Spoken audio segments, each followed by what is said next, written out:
this video tutorial is for the Makayla bag by DEJA Designs. I'm really super excited about this bag because it was named after my daughter. DEJA Designs wanted to thank me for all the work and all the help I do for her, so I film all her video tutorials, and she really wanted to thank me, and we're really good friends and we talk a lot. So she wanted to thank me and do something for me, and so she decided to name the bag Makayla after my daughter. And I think it's really fitting because it's a really small and dainty bag, but yet can be very casual, and that's exactly how my daughter is. She's very dainty and dressy, but she can be very casual too, and so I like that it kind of reflects how my daughter is. I think it's really neat. And my daughter saw the pattern and saw the bags that Andrea had made herself, and she loved it. And actually this one here, my daughter picked all the materials and everything herself, so she's going to get one of these Makayla bags of her very own. So now that we know how the pattern came to be with the name, let's discuss some of the features of the bag. So when you look at the bag, you'll see that there is a flap, and on the small, so there are two sizes, I just want to mention that before we go forward, there are two sizes. You have the medium and the small. So on the small, there is one magnetic snap that is used to hold the flap closed. On the medium, there are two magnetic snaps that are used to hold the flap closed. Now you do have an option, and it is in the pattern, to install a twist lock on here. So you can definitely use a twist lock or a flip lock. Any lock that you have, you can definitely use it. If you have a lock like I do, that some of them have butterflies, you can even use a pretty butterfly on there. Whatever you want. So it is nice to have a couple of options.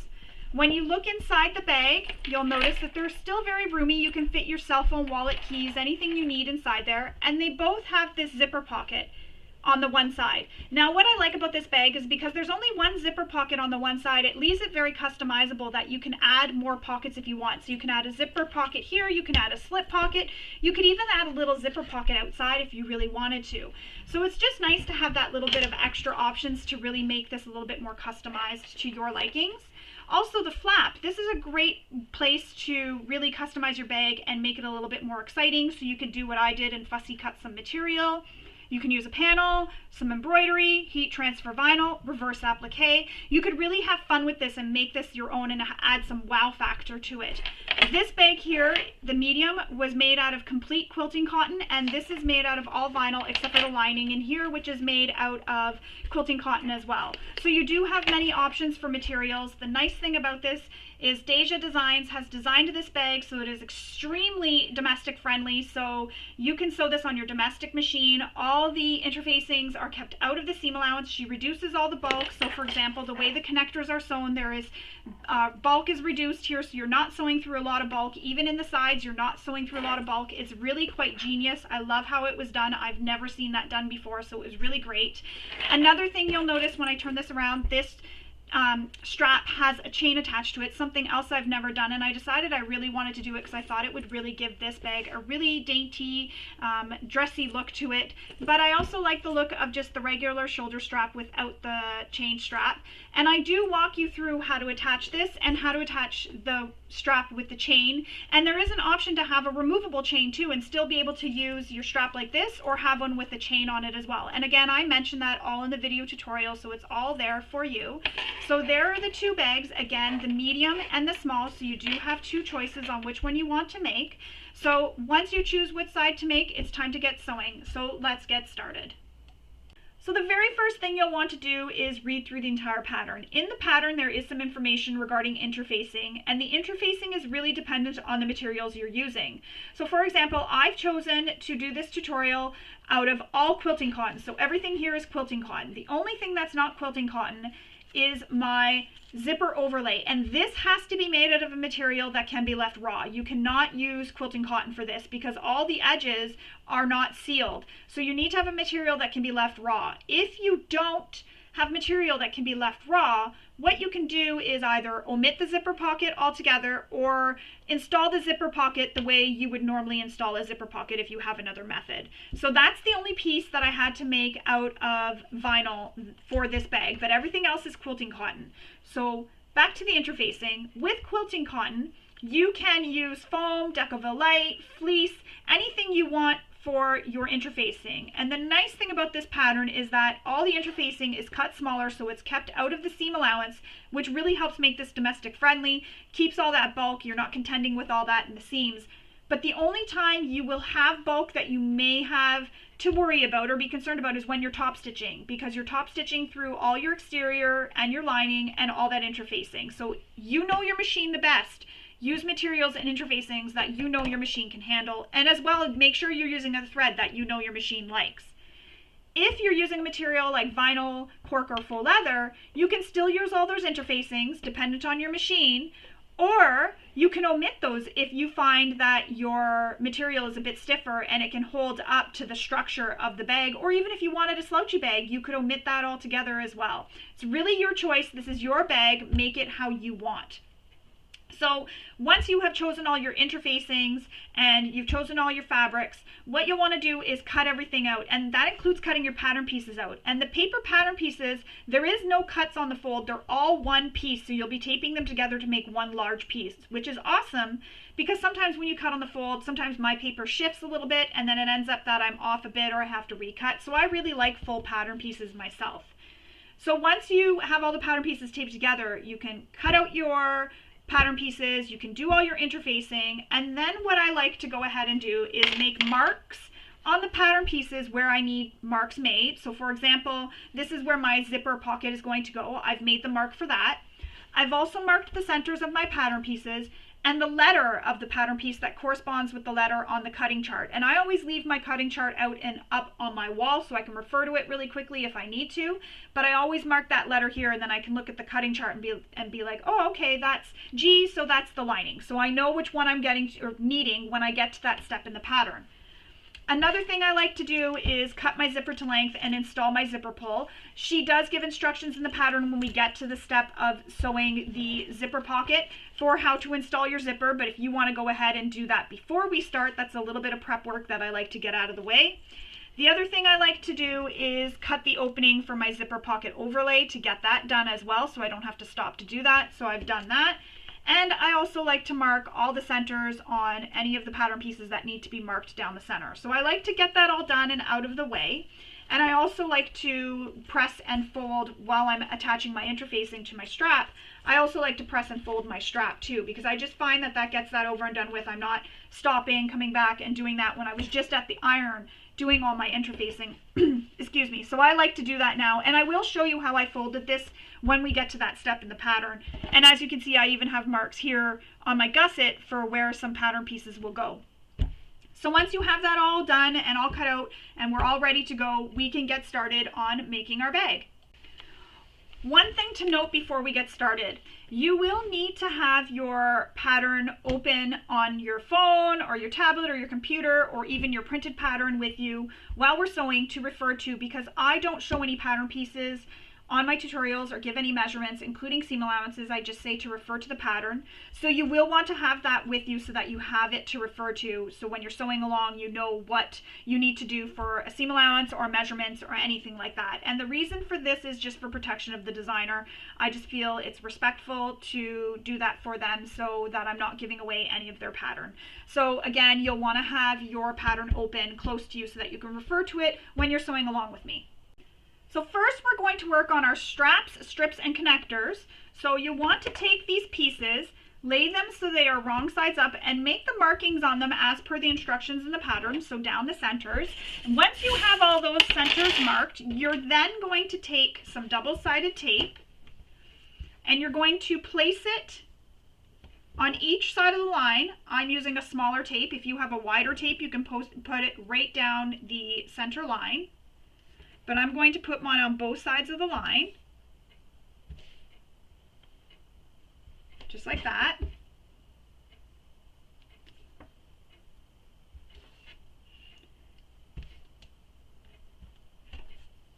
And if you're using quilting cotton, you could take this to your iron and just press it instead of using the tape. But if you're using a material like cotton or, cork, vinyl, or faux leather, you will need to use the double-sided tape or even a glue stick you can use. I've used this many times. You can get these at the dollar store, Walmart, wherever. It doesn't need to be the Elmer's. It could be the no-name brand. I've used that as well. And you just put it down the center strip, fold these in, and then I take my iron and I press it to help dry it. If you're using a material that you can't press with an iron, you'll just want to place some clips there and then put it somewhere to dry and move on to the next steps where you don't need these pieces, or even do this the night before. Sometimes I like to cut all my stuff out the night before, and I like to prepare everything that I can if I know I'm using glue or something that I need to leave dry or be pressed. I do it the night before, and then I leave it so that the next morning it's ready to go. And the reason for that is the glue will gum up your needle, so you do need it to be dry. If you're not using clips, you can always put it like that, fold it into the center, and then put this under something heavy, and that'll help hold it down, and then you don't have to worry about that as well.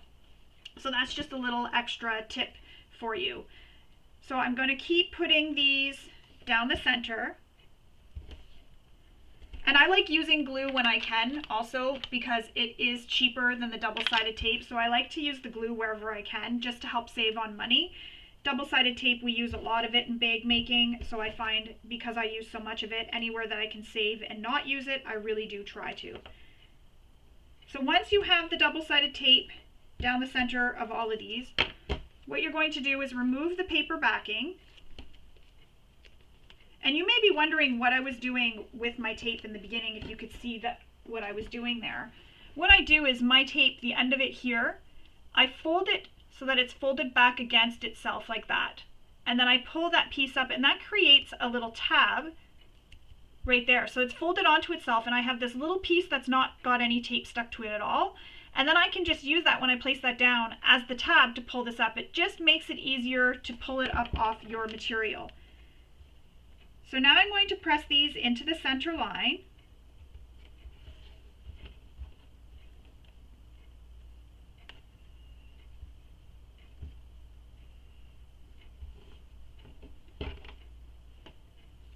Just like that. You'll have a piece that'll look like that with it in into the center line. So you'll want to do that with the rest of the pattern pieces. You'll be doing this with your connector strips, your connectors, and your flap strips. So once you have that all done, we can move on. So I'm going to go off camera. I'm going to continue folding and pressing these, and then I'll come back and we will move on. Now I have them all pressed into the center, and for my connector strip, what I did was I used the glue, like I said, the glue stick, and then I used my iron to press it, and I just like how it looks too. It gets really nice and crisp and flat. And I also pressed these with my iron. Even though I didn't need to, I still did. It just really helps, I find, set the double-sided tape. Sometimes it loses its stickiness, so the heat helps reactivate it, I guess you can say, makes it get its stickiness back. So what we need is our flap strip, and you'll want to lay this so that you can see that center where you folded it in, so the raw edge in the center. So it's going to be wrong side facing up. You're going to take your piece of double-sided tape and lay it down the center strip, right along that center where those raw edges meet, just like that. And you'll leave that attached like that. You're not going to do anything else with this. We'll put this one off to the side. Next, we need to take our two connectors, these pieces here, so piece A, and we're going to top stitch all the way around them using the seam allowance that is given in the pattern.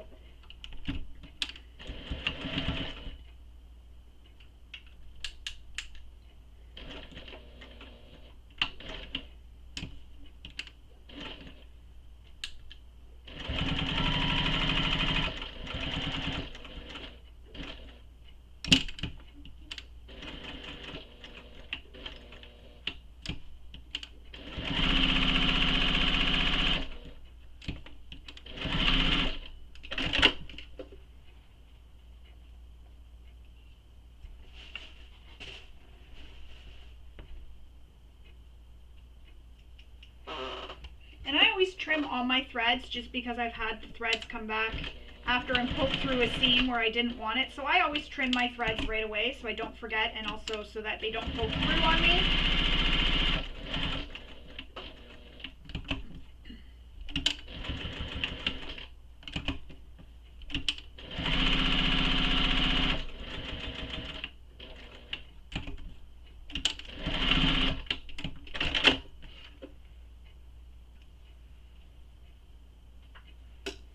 There we go. I have my two connectors all top stitched. I'm just going to clip them together for now so I don't lose any of them, because sometimes I find it falls and then I can't find them. Now we're going to take our 2 connector strips and we're going to top stitch these with the seam allowance given in the pattern. And there are 2 lines you need to top stitch at, so you'll want to refer to the pattern for that. So I'm going to go ahead and top stitch these.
So there's my connector strips. They're all top stitched as well. So I'm just going to clip them together with my connectors, all like that, just so that they're all together. And I'm actually going to clip my flap strip.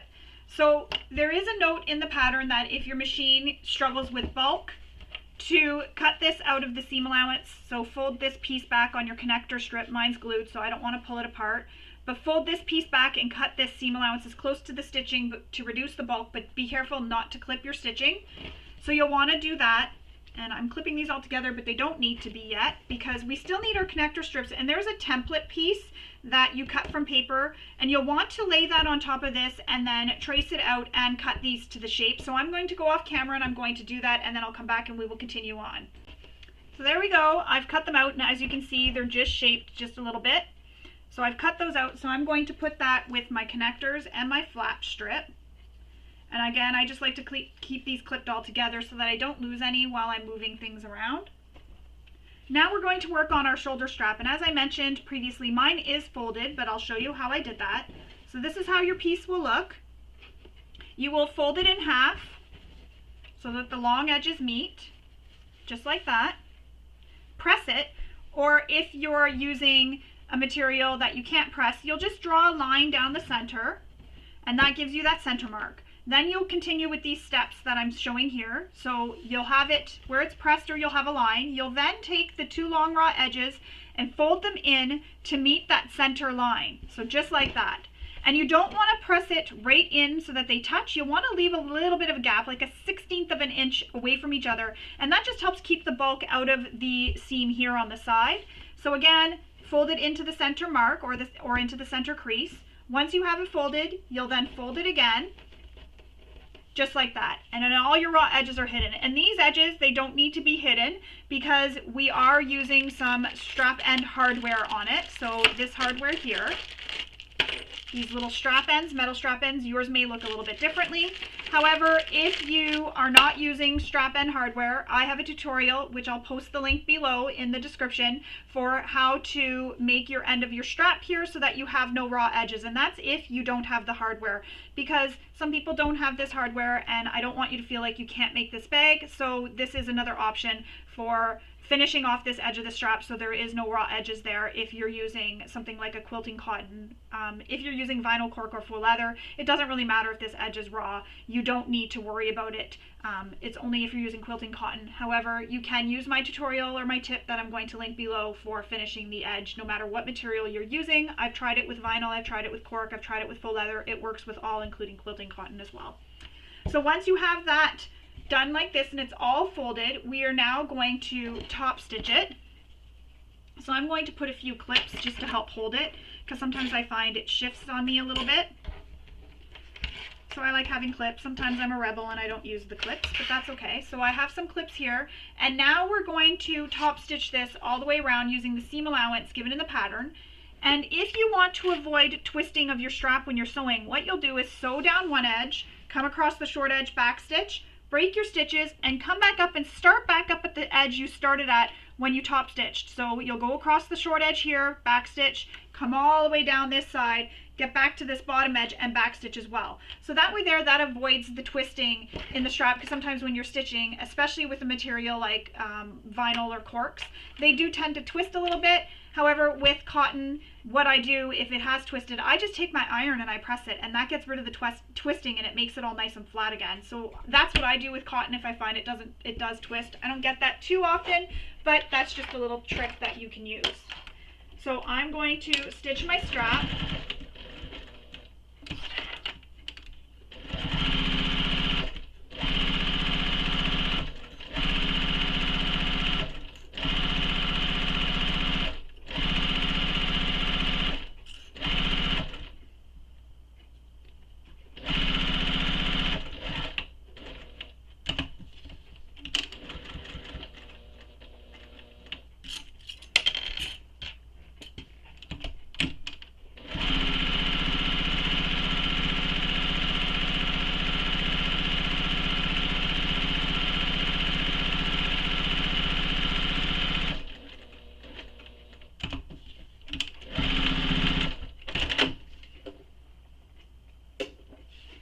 See, you can see my strap actually did twist, which is really weird that I mentioned that. So I'm going to go take this to my iron and I'm going to press it, and I'll show you what I mean by when I press it that it loses the twisting to it. So I'm going to go do that. But again, you can only do the pressing with a material that you can touch with an iron, so only quilting cotton or even canvases, anything like that. So I'm going to go press this and come back.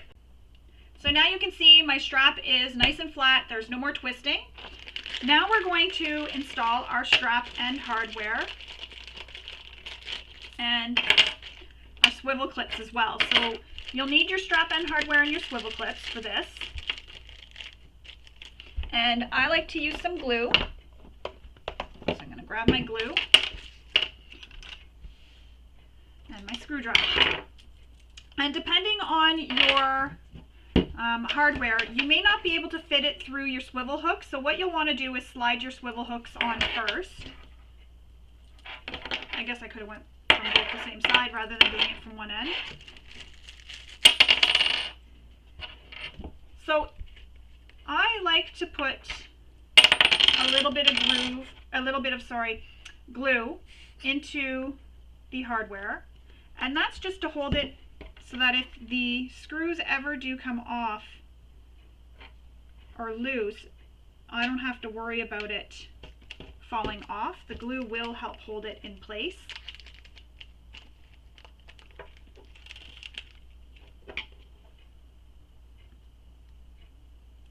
And also the glue will go with the screws as well. The screws will go through the glue, and that'll actually help hold the screws as well.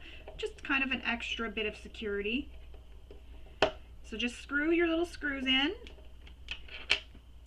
And don't hold the piece in your hand like this, because if you slip, you'll stab yourself with a screwdriver. I've done it before. Just even though I know I say this all the time, I just held it and not thinking, and it slipped and it stabbed into my hand.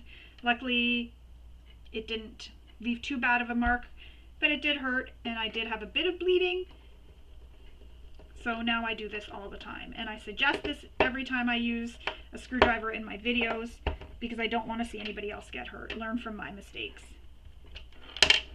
So there it is. That end is screwed in. and see how my hardware stays on. Now I'm going to do the other side, same thing, a little bit of glue. And I'm just using Beacon 3-in-1 glue, which I got at my local big box fabric store, but you can also buy it on Amazon, I believe, or Walmart also has it. I've bought it there. So I'm just checking, I just looked on the end to make sure that I have both the wrong sides facing the right way. So this is the wrong side here, and I wanted the wrong side here facing up. I don't want to have them on one on backwards.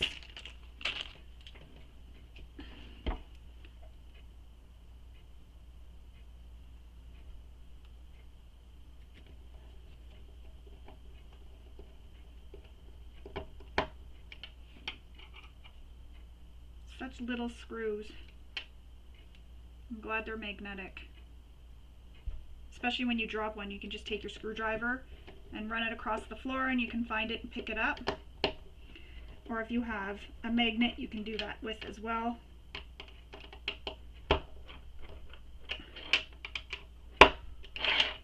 There we go. That's how it looks with your strap ends on. And a bit of glue got onto my hardware, so I'm just going to wipe it off. When it dries, it comes off. You can kind of like roll it off. And if you have any edges of your strap, like any frayed edges or any threads, go ahead and cut them off. You could have also applied some fray stop or fray check to the edges of your strap as well. I don't ever do it. I've never had an issue, but you could have done that and that'll help it stop from fraying. You could even add it now to the sides, so just like this, and that'll go in there, and that way there those side edges won't fray, just like that.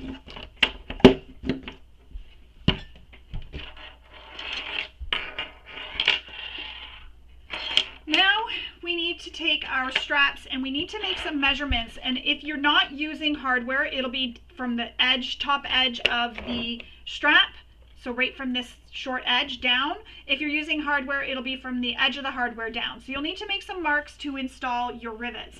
If you do not have rivets, so again, another way to make this if you don't have the hardware, you can just fold it the way Andrea instructs in the pattern, and you can sew it instead. And you can sew a little box with those, using those marks. So wherever the marks are, you can sew a box at those marks and then sew an X in it, and that'll give you a nice finished strap. And the X just adds that extra security. So you can sew it where the mark is, make a little box, and then sew an X within the box. And that is how you do that without using this extra hardware.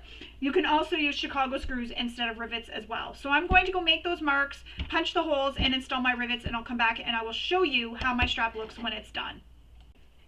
So I haven't installed my rivets yet because I wanted to show you a step in the instructions that she tells. So once you have your holes punched, which you'll see here I have 2 holes punched, you'll want to make sure your swivel hook is between those 2 holes, just like that, so that it is caught there. You don't want to have both there, just one, just like that. So you want to make sure it's between the 2 holes. So one swivel hook is between the 2 holes you made or between the 2 marks, depending on if you're using rivets or if you're going to sew, as I mentioned. Once you have it between the 2 marks, you can then either clip it together or add your rivets to hold it together, and you'll want to do that on both ends. Make sure one swivel hook is between the 2 holes. That way there, your swivel hooks aren't stuck in the middle and you don't get it all pressed and you have to take it all apart and redo your whole strap. So that I just wanted to mention that to make sure that that was noted and you knew to do that. So there it is, my strap is all complete. And there's some notes in the pattern too if you're using rectangle rings or if you're using a strap with a chain link on it. So you'll want to refer to the pattern for those instructions for how to do that if you're using that type of strap. So we can put this off to the side, we are done, and we can move on. For these next steps, you'll need your lining G piece, your zipper pocket overlay, which is piece H, and we will need your zipper pockets and your zippers, but we'll need that later. So first thing you need to do is transfer your center marks. Make sure everything's all marked with your pattern pieces. You can find the center of the zipper overlay by folding it in half, just like that. And I just like to crease it. I don't need to make a mark. I just crease it. Then you will either use glue or use double-sided tape.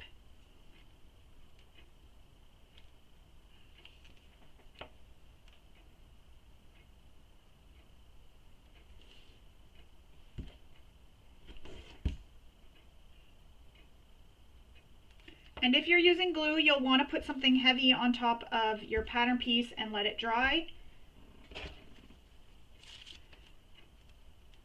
so that you don't gum up your needle. So there we go. I have double-sided tape on both edges. I'm then going to place this at the mark that's given in the pattern, so you'll want to refer to your pattern for what the measurement is for where this goes.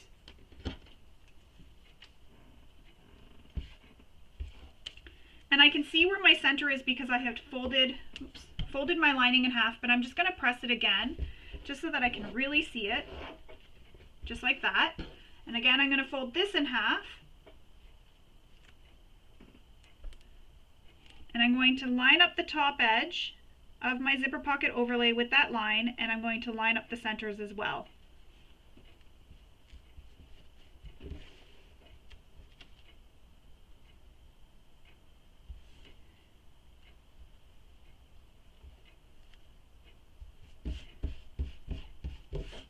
Just like that. And then once you have that pressed on, we are going to stitch around the outside of the zipper pocket overlay, just around the outside. And what you want to do is leave long tails when you start and stop, and then we'll pull them through to the back and tie them off. So start, stitch all the way around, and then when you come back, you'll stop in that first stitch that you started in, and you'll leave long tails again, and we'll pull them to the back. And she also gives a tip for using your ruler to make sure this is nice and straight. If you're not sure that you're going to be able to keep this straight, you can do that. And if you've used glue, again, put something heavy on top to allow it to dry before you start sewing. And because I have used a vinyl for this, I need to switch out my foot to a Teflon foot.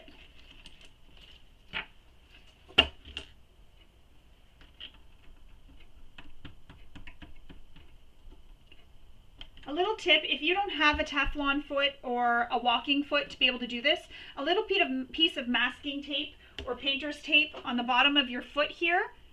Just make sure you leave the hole where the needle goes through, but a little piece of masking tape or painter's tape on the bottom of your foot will help this glide across the material that you're using. So long tails, start, don't backstitch, stitch all the way around.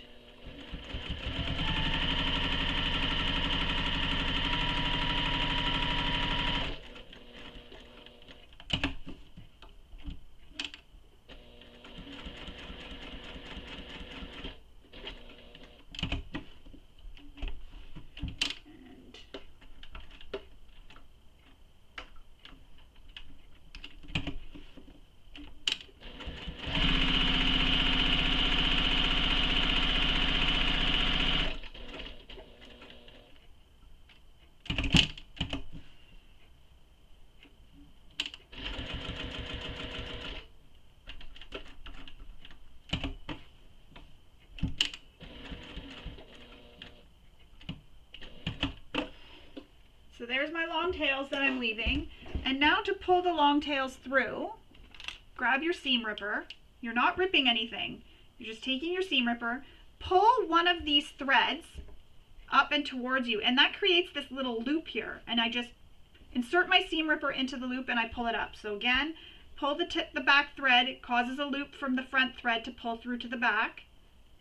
And then I just put it in and pull that through, and now both threads are pulled through to the back. Then what I do is I take them and I put two together and I tie a knot, if I can get them untangled. Sometimes I like to cut them so they're the same length. It makes it easier for tying.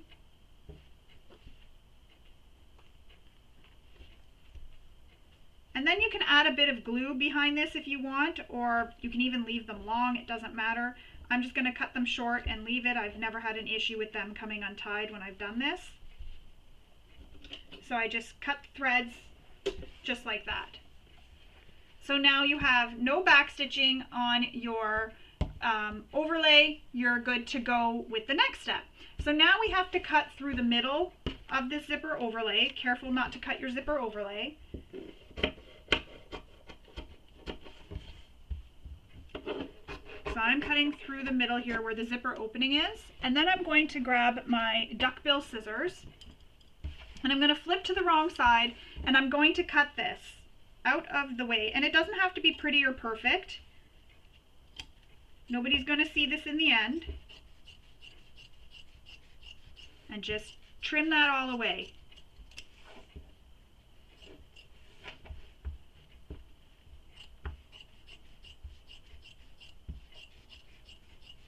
You want that zipper opening to be open with no fabric in the way. Throw away what you cut, and now you have a zipper pocket opening here. And that's how it looks. Again, it doesn't have to look pretty. You just want to have that zipper pocket opening open and everything out of the way. Now we need our zipper tape and our zipper pocket pieces. So you will have trimmed your zipper tape to the length given in the pattern. And then in the pattern, she also gives instructions for how to install your zipper pull. I have a tutorial on my YouTube channel showing how I install a zipper pull. So I will link that below in the description, and you can pause the video and go watch that, then come back. So you would pause the video, open up another screen, and then come back, go watch the tutorial, then come back and continue on. Or use your favorite method for installing a zipper if you prefer. So moving this out of the way and working with our zipper, you're going to add a line of glue or double-sided tape to your zipper.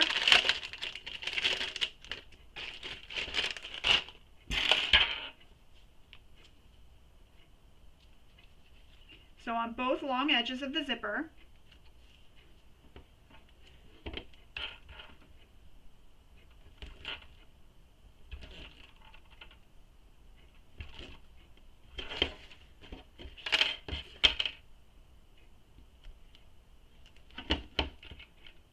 And you want this to be the width of your zipper window.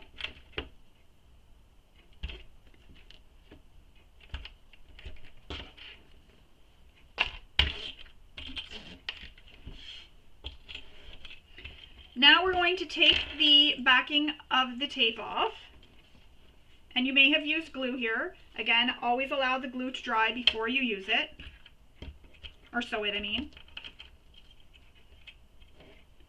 Then we're going to lay this centered on the zipper opening.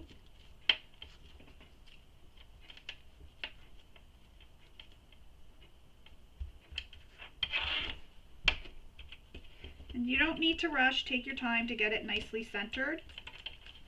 And also so that your zipper is flat. And I could see a piece where I didn't cut my zipper overlay, so I'm just going to trim that.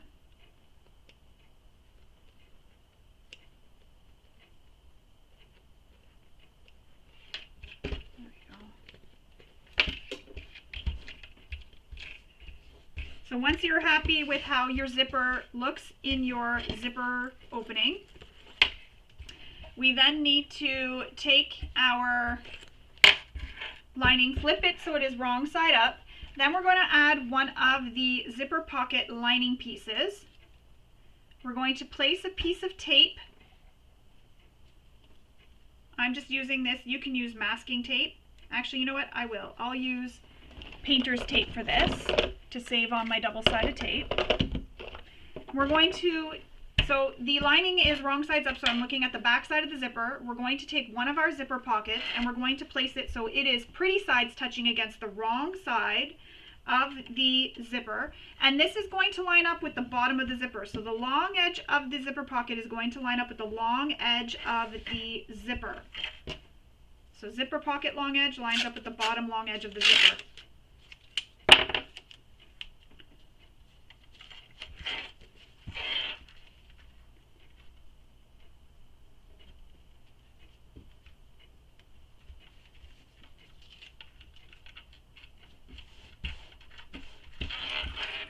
And I'm going to add a clip up here just to help keep this clipped up like that. And now we're going to sew this, and again, leaving not back stitching, leaving long tails going all the way across. So from one end right to the other end.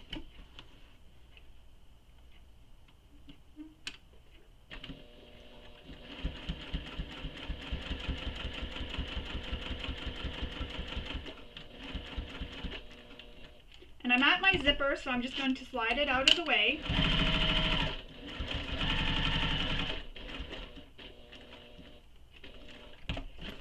Long tails, pull them through. Same thing we did, and it's kind of funny, I stitched over the tape.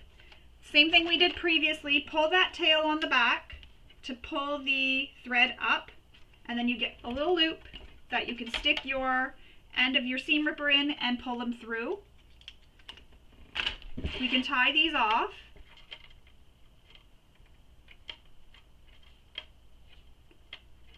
If they want to cooperate with us.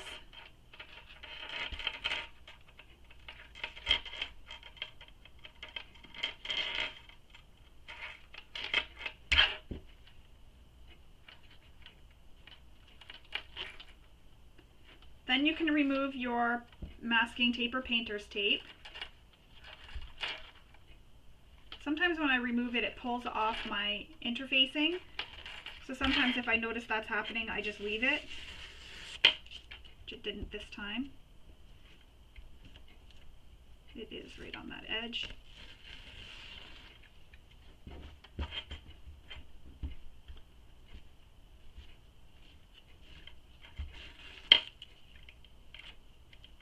So it ripped a bit of the interfacing off, but that's okay. It's in the pocket under the seam allowance, so you're not going to see that or even notice that it's not there. So you'll notice that I left these tails. I'm not super concerned about cutting them off because they're going to be within the bag, but you can go ahead and cut them.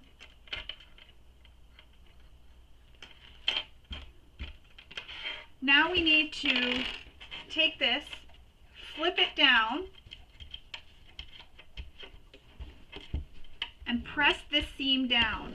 And I'm just going to finger press, but you can take this to your iron and do this with your iron. I'm just using my nail to press it.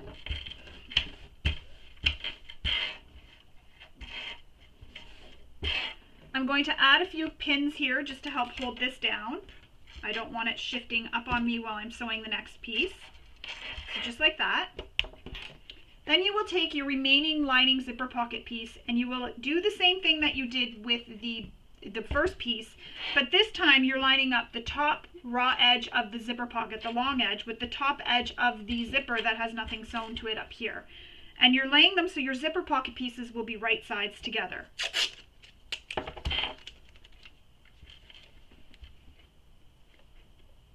So lining up that edge.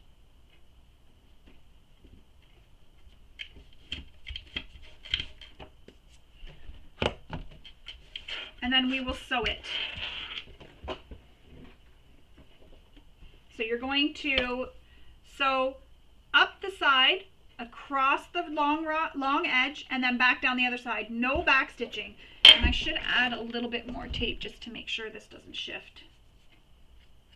Just at these corners.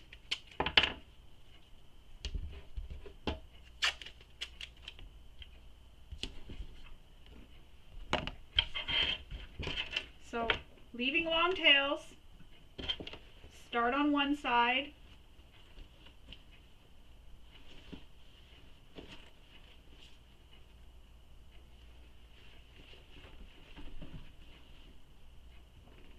and it might be hard. Sometimes I just sort of lean back a bit to see if I'm putting my needle in the hole that I stopped in originally.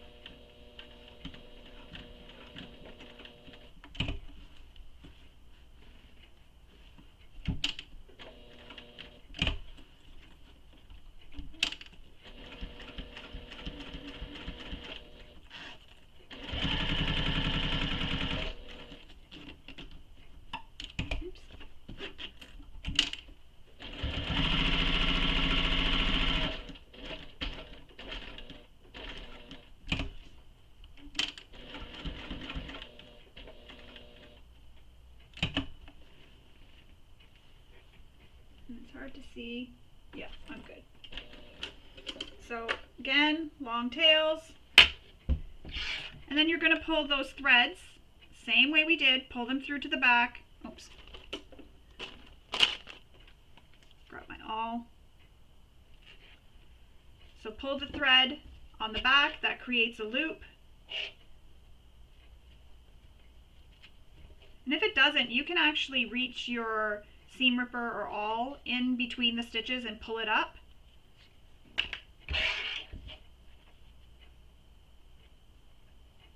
This is a great technique for if you're, say, stitching a strap and you run out of thread.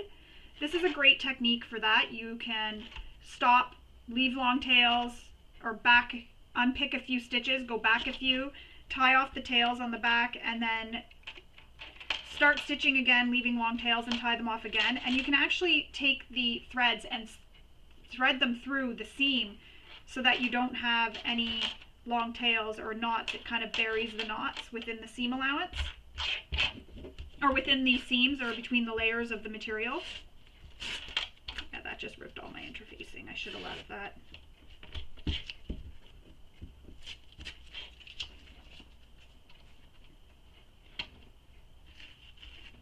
There we go. So now that is sewn. I have it sewn up the side, across the top, and back down the other edge. Now we need to take care of how this zipper pocket, one edge, is longer than the other, and all you're going to do is just take it and trim it with your scissors. You can also trace it where it is, and then take this with your ruler and rotary cutter and cut it if you want a really straight edge. I'm not super concerned about that.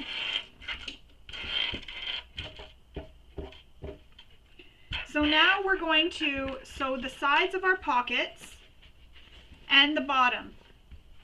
Sorry, not the bottom, just the sides, sorry. So now we're going to sew just the sides of our pockets.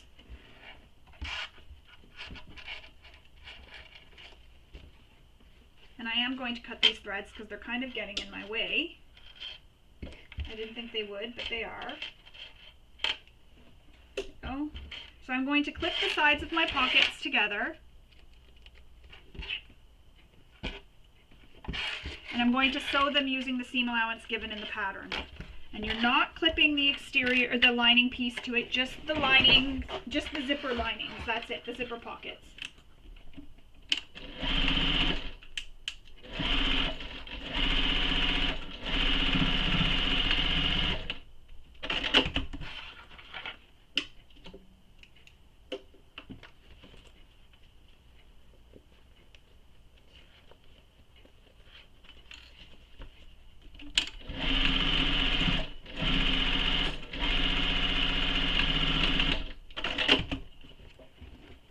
There we go. We've completed our zipper pocket with a zipper overlay, and we've left the bottom open for turning the bag right sides out through later. Another thing I forgot to mention, I don't usually do it, is you need to take the bottom edges and turn them up by the measurement given in the pattern. I'm going to go ahead and press that now. I totally forgot to do that because I often don't do this. I just turn it when I get to that. But before you sew the side edges, you'll want to turn those up and then sew them. So I'm going to go press this now so that it's done. I don't have to worry about it later. And using the measurement she gives it in the pattern. So I'm going to go take this to my iron, press it, and then I'll come back and we will continue on with making our bag. There we go. Our pocket is installed. Again, I forgot to press my long raw edges at the bottom up before I sewed, so I just did that now. You can do the same thing if you forgot. Now we're going to finish the interior of the bag. We need to grab our other G piece and we need to lay them so they are pretty sides touching and pin the sides together. And we're going to sew just the sides of the bag using the seam allowance given in the pattern.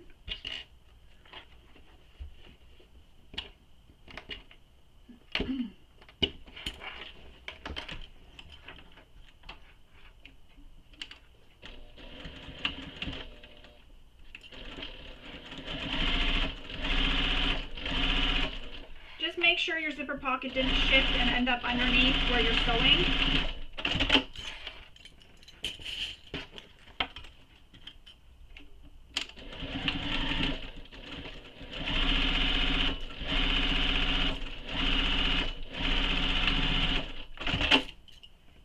You'll want to cut all your threads.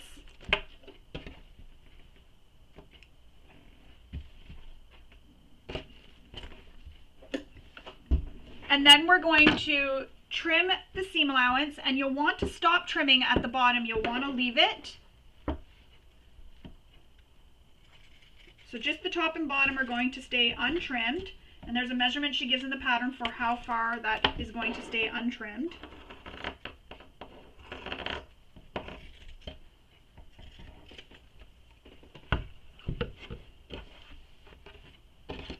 Just like that. It'll look like this. We are done our lining. We can set it to the side for now and move on. Moving right along, we're going to start constructing our exterior.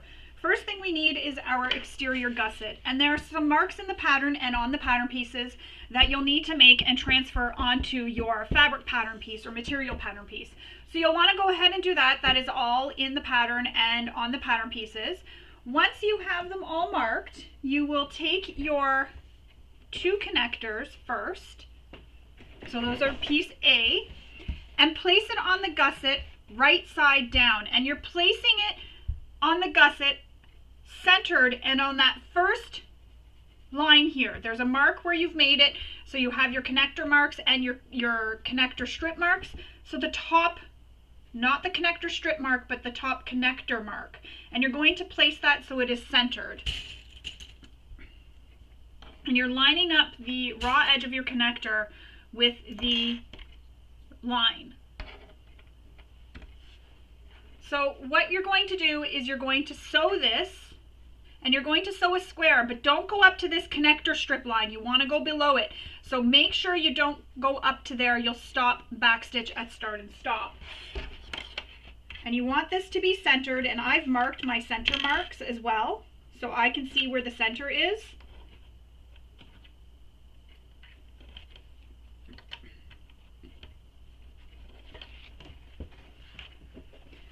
I'm not sewing with vinyl anymore, so I can switch back to my regular foot.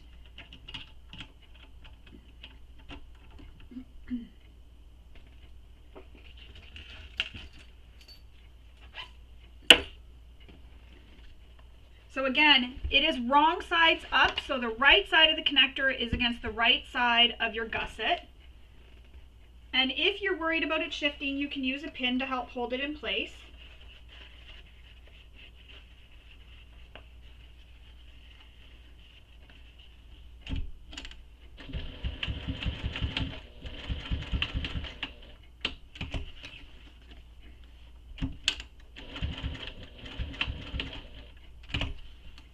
And I'm staying far enough away from my connector strip mark.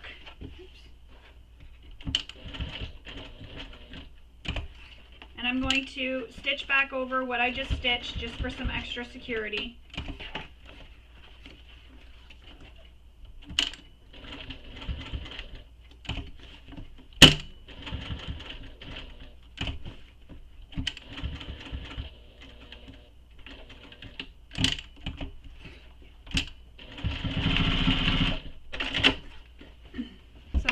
I've sewed a little box, just like that.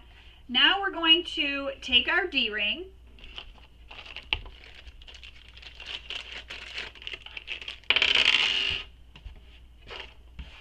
and I'm just going to clip any threads that may be here, which there's none. So take one of your D-rings and thread it, the connector, through the D-ring, just like that.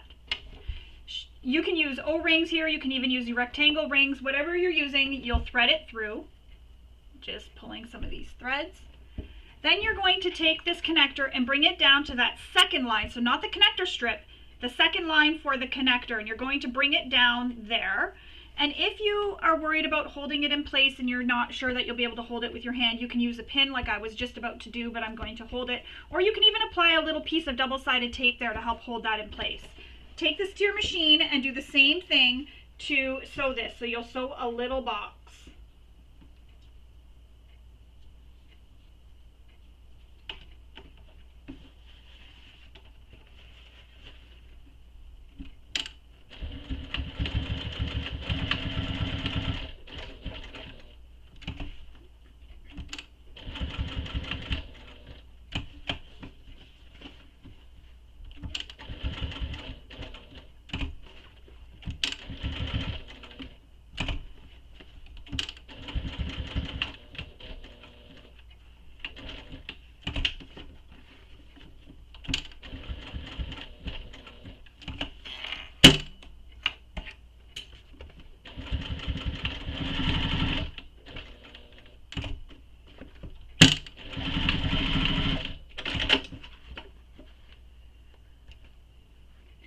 So now I've sewn the box. So there's two boxes, and you'll notice that they're not overlapped on top of each other. One's below the other, and that helps keep the bulk out, making this very domestic machine friendly. So there's no bulk on top of each other if you're using, even if you're using something like cork or vinyl, you don't have all those layers. Instead of having all the layers of the connector, both pieces folded in half, you just have the one half of the connector that you're sewing through. So now we need to take our connector strip, and that's this piece, and we're going to lay it lining up the side with the side edge, and also between those marks that you made using your pattern piece for the connector strip, where the connector strip needs to go. And you're going to do that and pin it on one side. Then we're going to sew this from edge to edge, so just along the side edge, using the seam allowance given in the pattern. Everywhere I put that, it seems to be in my way.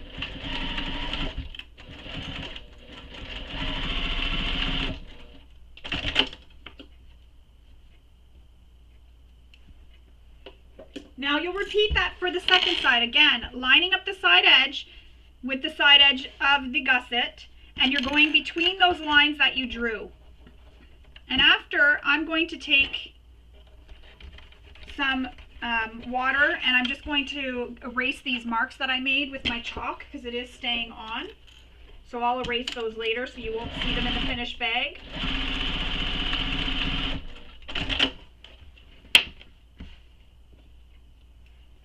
Actually, I might even be able to, sometimes if I use a piece of fabric, yeah, just like that, rubs it out. It's like an eraser. Like when you were in school and we had chalkboards and you had the erasers, it's kind of how this is.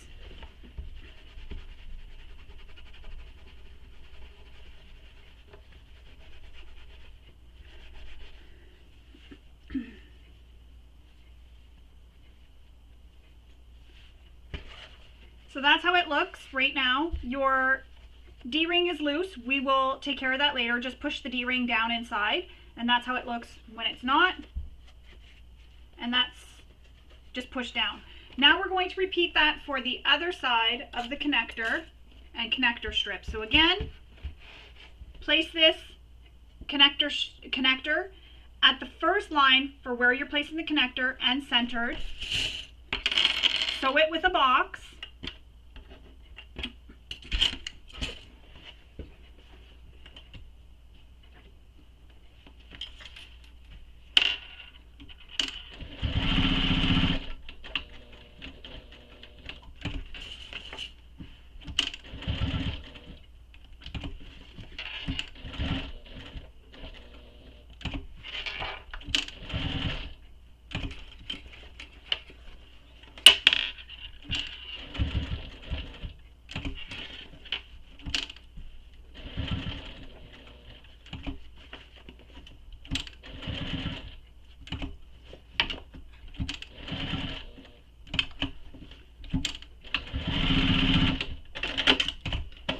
Trim the thread. You just don't want any threads poking out when you're completing, or when your bag is completed. Grab your other piece of hardware that you're using, thread the hardware onto the connector, and bring that connector back down to that second connector mark, the lowest connector mark.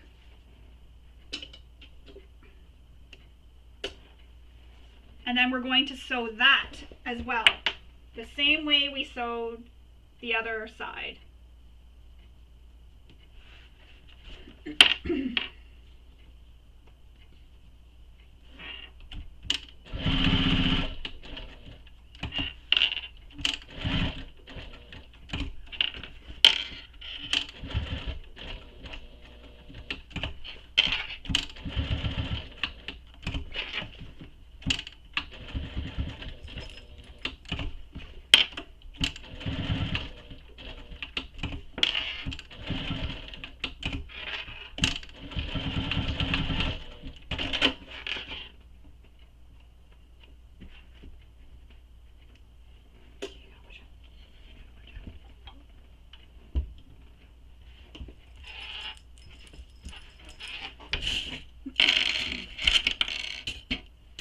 Oops. So now we're going to take that connector strip and we're going to line it up with the side edge and between those lines we made for the connector strip.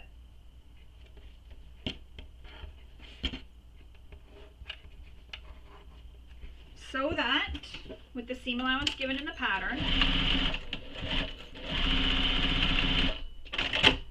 and then repeat that for the other side. Line up the side edge,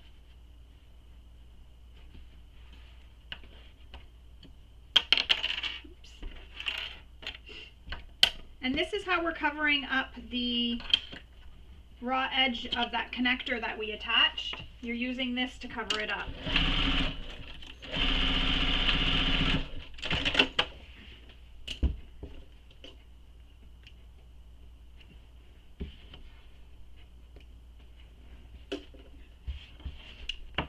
And that is how it will look when you have both, just trying to get the D-rings to come up, both the D-rings attached. And I have all my other center marks all laid out on the back side of the gusset. We're going to put the gusset to the side and move on. Now we need our flap, and there's some markings that you need to make and transfer from the flap pattern piece onto your flap. And there'll be different markings for if you're making the small or if you're making the medium. Here I am making the medium, so I have 2 marks that I've had to make for my magnetic snaps. And she does offer instructions for using a twist lock or a turn lock or anything like that, so you'll want to follow the instructions if you're using that hardware. I'm using magnetic snaps, so I'm going to go ahead and install them as per the manufacturer's instructions.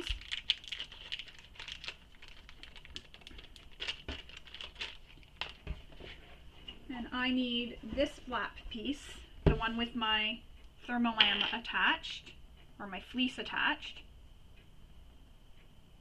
And then I need my washers. And you'll notice I had this originally cut for another pattern, so I had to erase the name so I wouldn't get confused.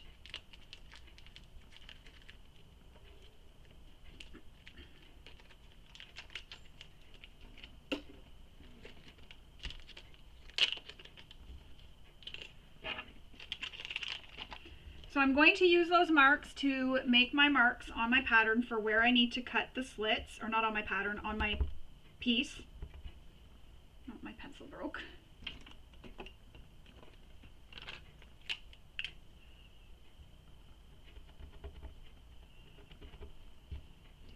So make both the marks using your washer. Another thing I like to do is use a piece of Peltex or Decoville Heavy behind these as well, just for some extra strength.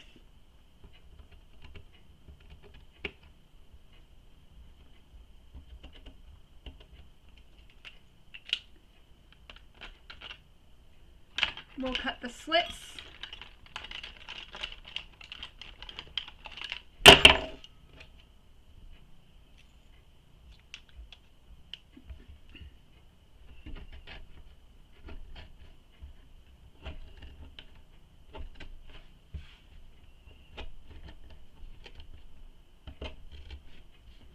And after my slits are cut, I'm going to use some fray stop on the slits.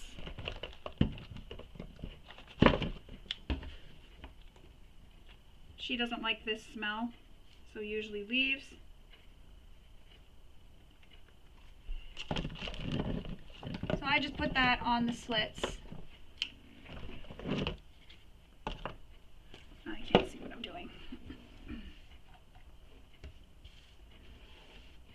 So now we're going to install the male portion of the snap.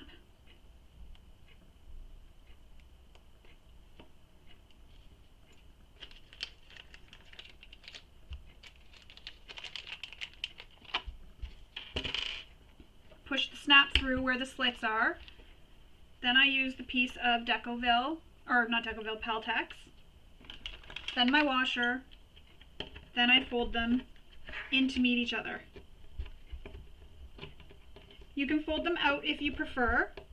I just have had experiences where the snap actually came out when I had them pushed out instead of in towards each other. This way I find it hugs the material, less chances of falling off or coming out. And I just use pliers to help me grab the prong to be able to push it. Then I take a piece of duct tape. Place it over the prong.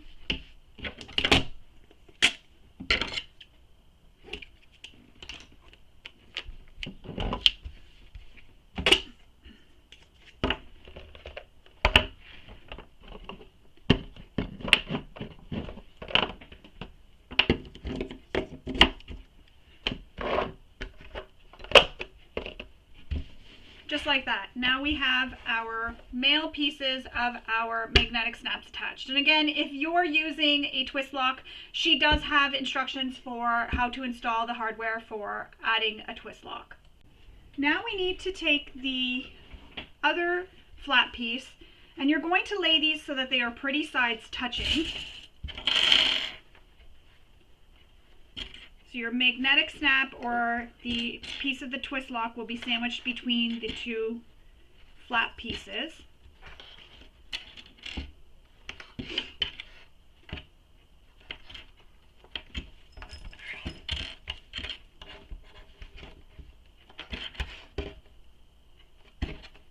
And she has some instructions for cutting off your fleece up here for domestic machines.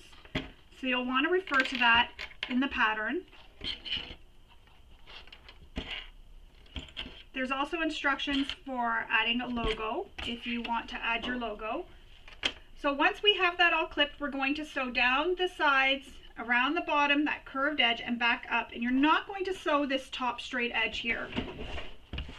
And we're going to sew them with the seam allowance given in the pattern.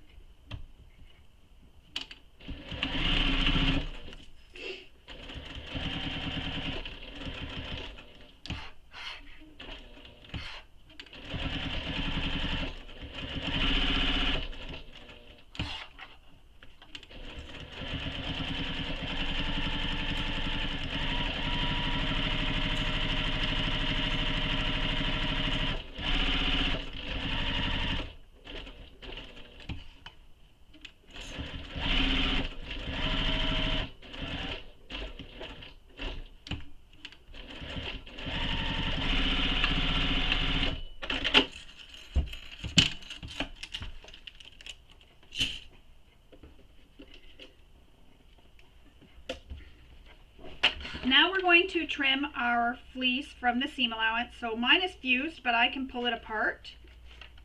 So I'm going to do that.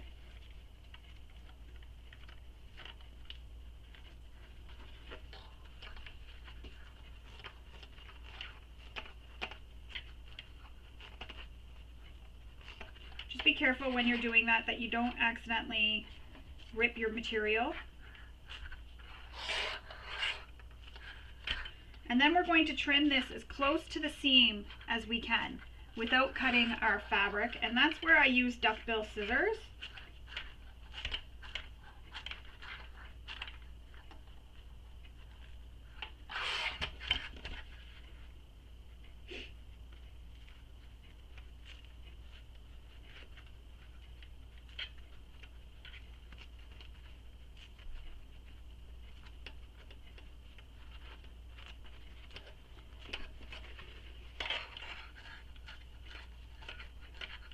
So I'm just going to pause the video and finish doing this because it may take me a little bit longer, although I'm almost done.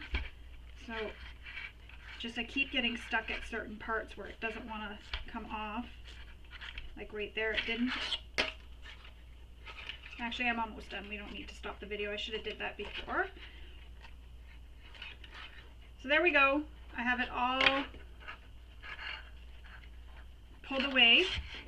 Now I can take my duckbill scissors and I can trim that foam or that fleece as close to the stitches, but careful not to cut my stitches or my fabric. That's why I like duckbill scissors, is it creates that safety guard from cutting your fabric underneath. So you only cut the material that you want to cut.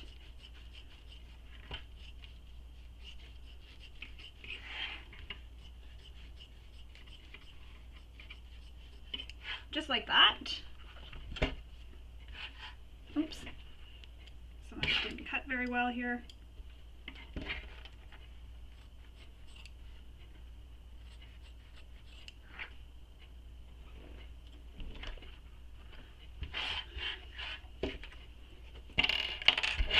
to make some snips. So we're going to trim the seam allowance at the corners.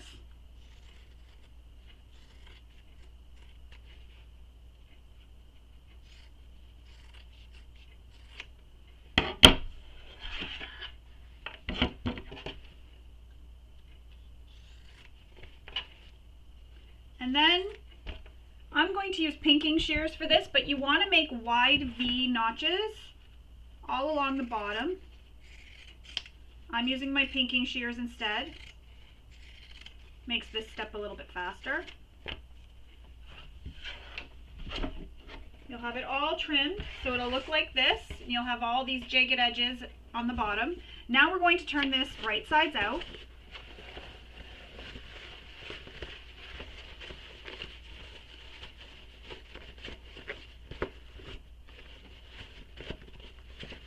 And then I'm going to take this to my iron because I am using quilting cotton, and I'm going to give this a press. But first I like to take my precision turning tool and run it all along the seams. I just find that this helps really push out those edges, making it a nice pressed flat seam, especially where those corners are. So now I'm going to take this to my iron and I'm going to press it, and I'm going to be careful when I'm pressing around where my magnetic snaps are, because if I touch the iron to that can demagnetize it. So I'm going to be very careful, and I'm going to press this. I'll be back and we will top stitch this when I'm done. So now that it's all pressed, I'm going to top stitch the flap all the way around, the entire flap, including at the top, and I'm going to put some clips here at the top to help hold this in place. So we're stitching the entire flap all the way around.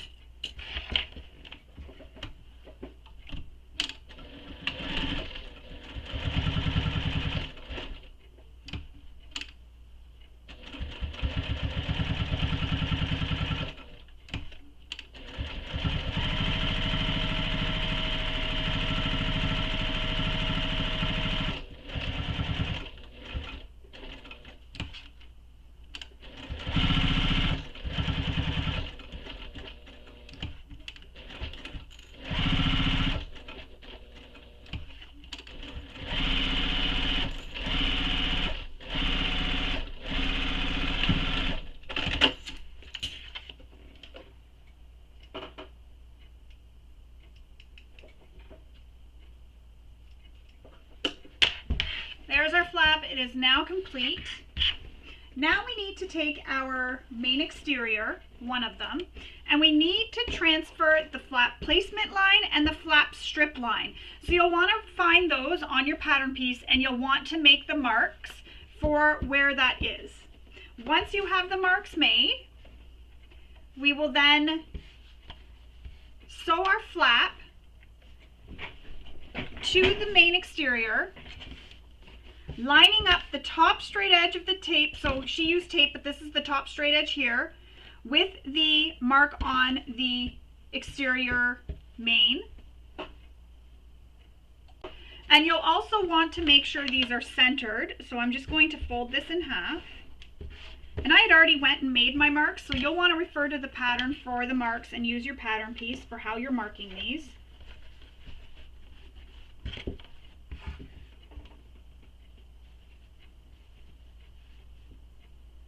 So make sure your flap is centered, and I'm just going to use some pins and clips to hold it in place. So I'm going to clip first so that it doesn't shift on me.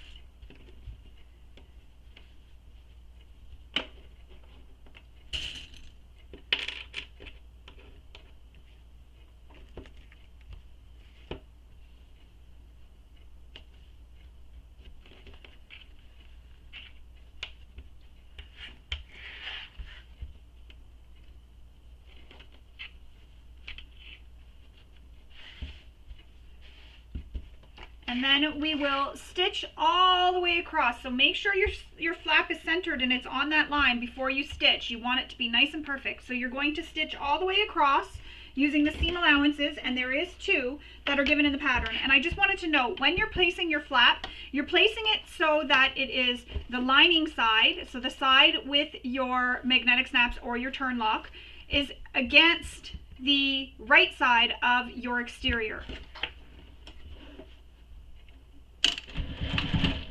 If you've changed your stitch length for a top stitching length, don't forget to return it back to your regular stitching length.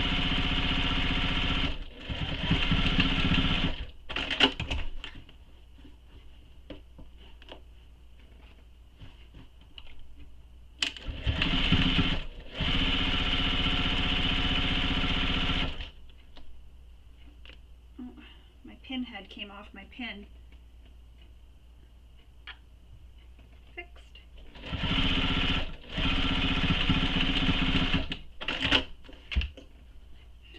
To cut my threads just so they don't peekaboo after on me. Now we need to take our flap strip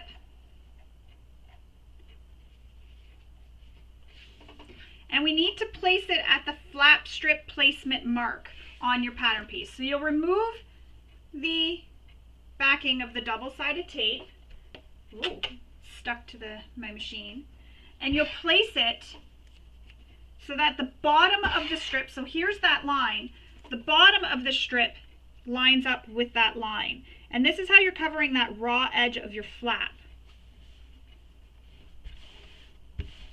Just like that. So the bottom edge of the strip lines up with that line that I did. So the bottom edge lines up with the line. You're going to top stitch on top of the long edges of the flap strip. And then when we're done, we can set this to the side because we are done. So top stitch, don't forget to back stitch at start and stop. And I'm going to leave my stitch length not quite as long as I usually use for top stitching, just so that this really holds.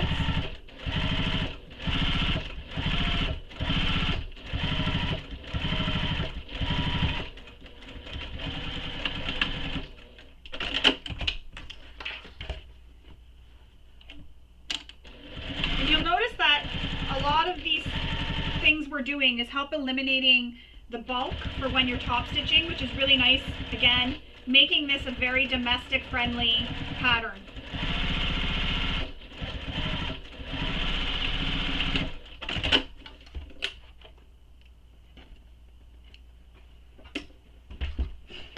Before we put this to the side, we'll just trim the flap strip so it's even with the sides of the exterior.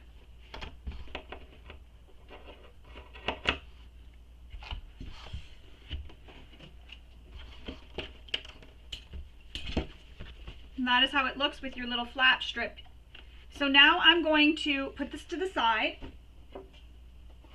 Now we need to install the male or the female portion of the magnetic snap. So if you're using a turn lock, you would have followed the instructions for the turn lock here on this piece, which you wouldn't be installing it yet, but you want to follow the instructions for the turn lock for this piece. So I'm using magnetic snaps, and I'm just going to repeat the same thing I did for when I installed them on my flap, and I'm going to use those marks that I made earlier in the pattern. So before I had started sewing or cutting or doing anything, or not cutting, sewing, I had made all my marks. So I'm just going to use those marks to make the holes for my magnetic snap.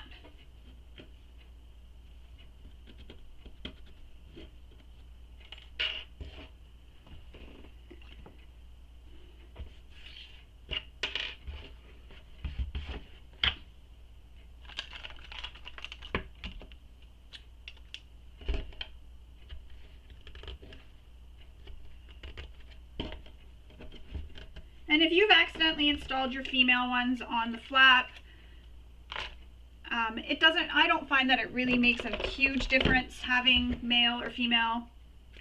Sometimes I just put whatever, I just grab my snaps and I just make sure, as long as you have, if it's 2 snaps that you're using, that it's the same 2 pieces of snaps. That's all that really matters. You don't need to be so concerned about what goes where, really. I haven't found it makes a huge difference.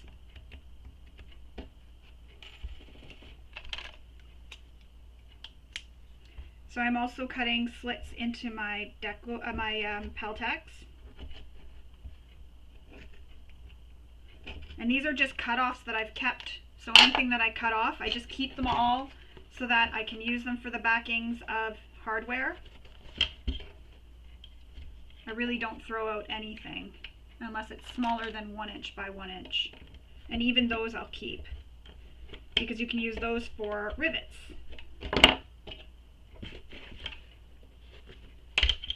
So washer, or the Peltex, and then the washer. And I'm going to do the same thing, use some duct tape to put over the prongs.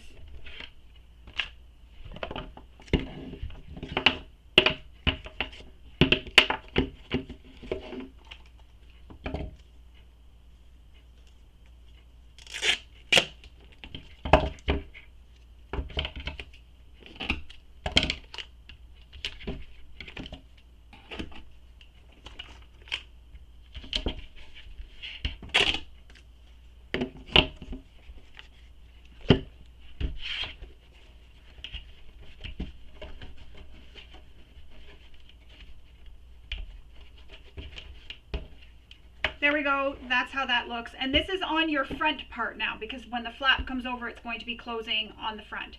So if you're using a twist lock, you'll want to refer to the instructions for installing the twist lock. Now we need our gusset, and we're going to take our gusset, and I'm going to tuck these D-rings down into where this connector strip are. Sorry if they hit the table. It is loud when they hit the table, I know.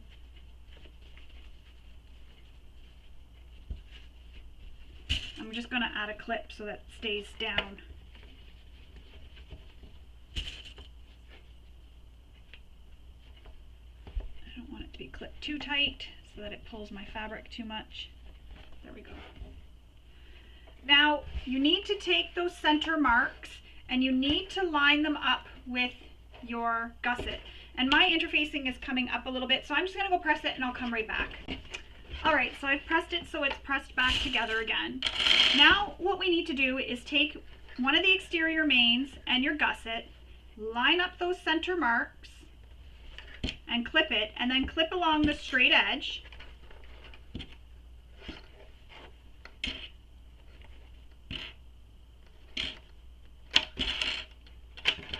Once you have that straight edge clipped, take one of your side gusset, or the gusset side, and flip it. Line it up with the top edge of your main. I like to put a few clips there. And then clip along the side.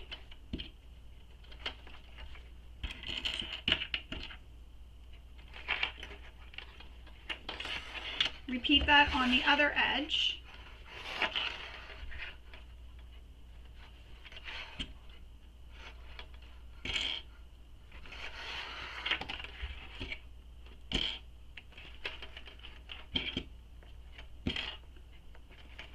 Now, here's where she has you take your finger and push it so that you push this exterior main in, and then you add a clip right in the center so that you're dividing. You have a little wave, so that you're dividing that wave in half so that there's an even amount of wave on both sides of the clip that you'll put there.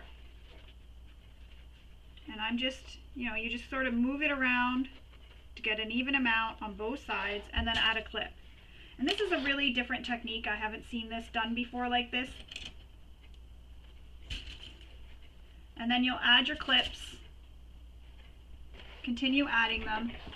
My clips are on backwards on the corner, that's okay. So same thing, take your finger, I'm going to add another clip here. Take your finger, push this exterior into the gusset, and then even out the wave so there's the same amount of wave on both sides. And what you're trying to do is avoid having those waves when you sew it. If you're not comfortable with this, you could also add some snips into the seam allowance, but only go as far as the seam allowance is so that you don't see those snips when you're sewing. I'm just changing my clips around here.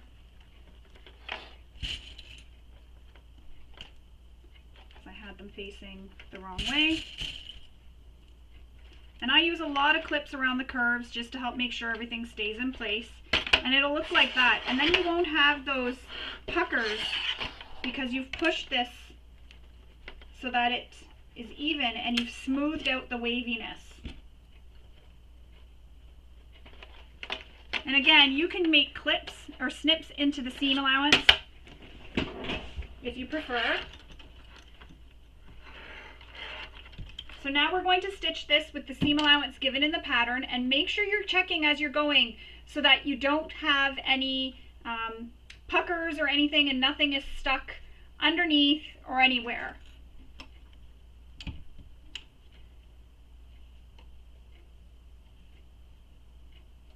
So I'm starting at the top side. Don't forget to backstitch. I changed my stitch length, so I have to fix that.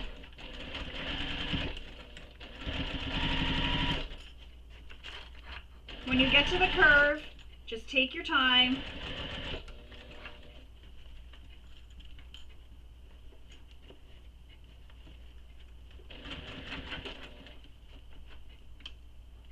You can use a stiletto here to help hold your fabrics. Oops.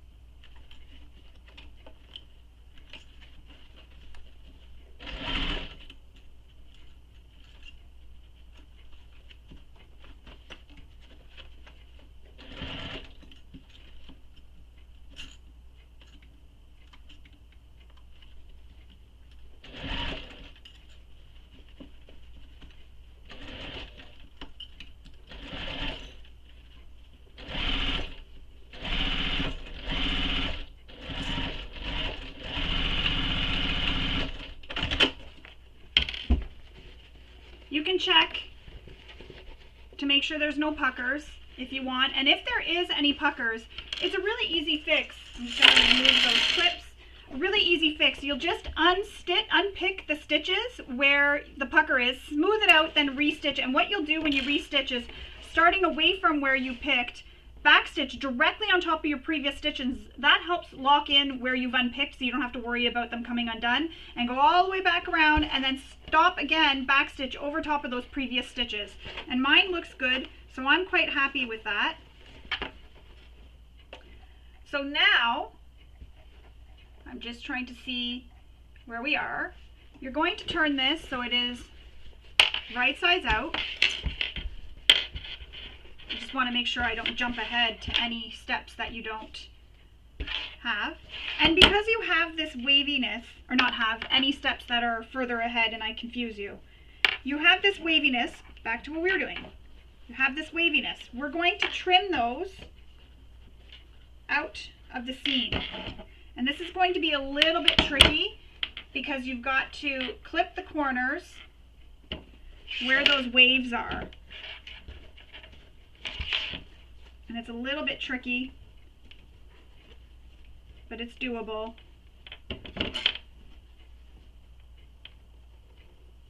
Just like that. Careful not to clip any stitching or any seams.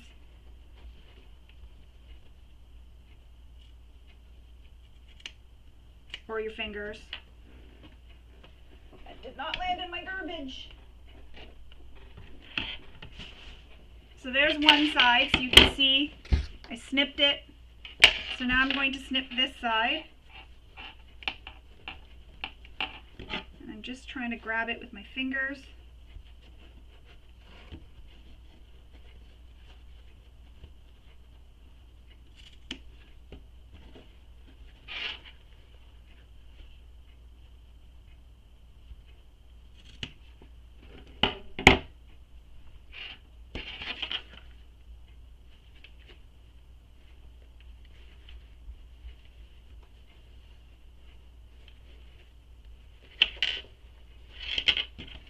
And I'm just making sure I didn't snip any stitches.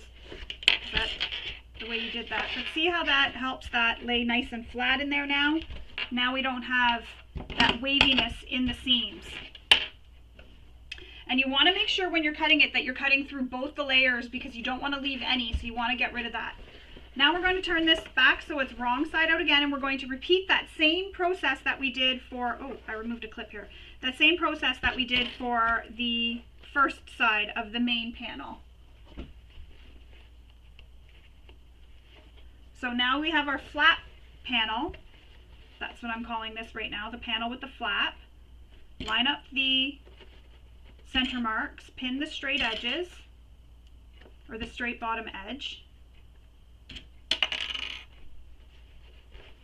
And again, you can make snips in the seam allowance to help you have that lay nice and flat as you're sewing that, if you prefer. Now, if you find your machine might have a hard time because your foot's too big to get between these materials, go ahead and attach a zipper foot onto your machine.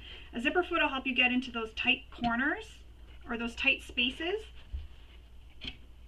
So I'm back at one of my curves, and I'm going to do the same thing we did previously. Divide up that wave and then add some clips. And that just helps ensure that we don't get any waviness in the finished bag.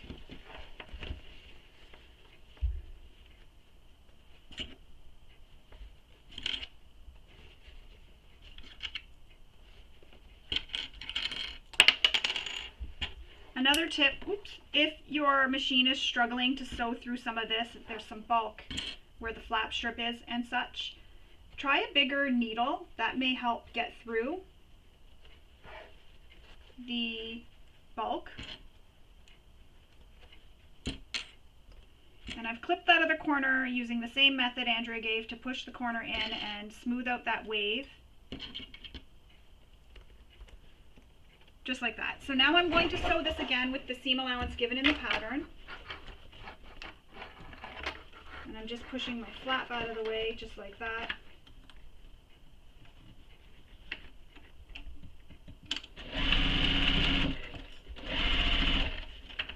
Making sure everything's flat as you're sewing.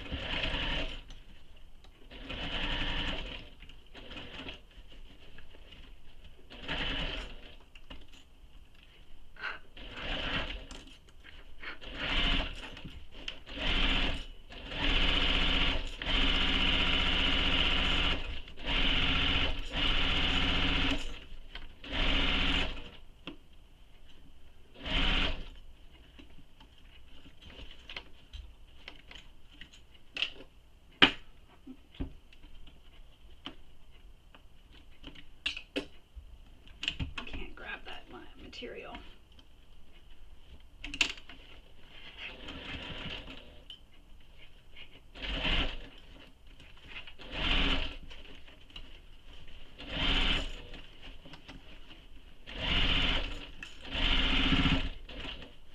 Again, I'm moving my flap out of the way because I'm approaching where my flap is.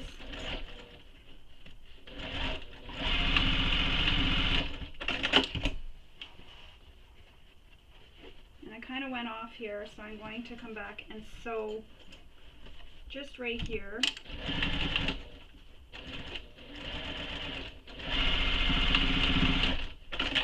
Just like that. So again,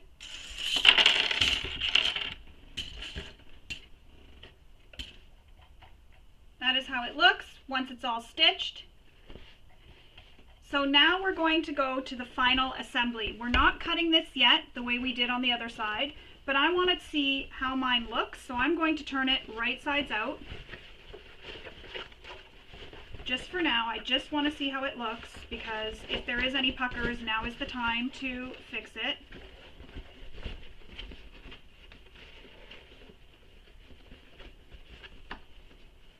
No, we're good. So I'm going to turn this back wrong sides out, and then you're going to tuck the flap into the exterior.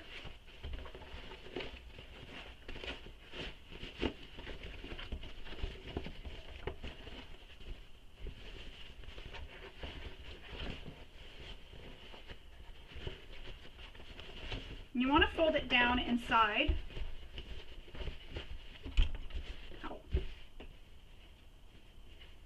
And I still have the D-rings clipped, which I want to keep them clipped just like that. Then you're going to take your lining and you're going to turn it right side out. Make sure your zipper is unzipped. You want that zipper pocket open. And you're going to place this in the bag. And I'm going to place my zipper pocket so that it is against where the flap is at the back of the bag.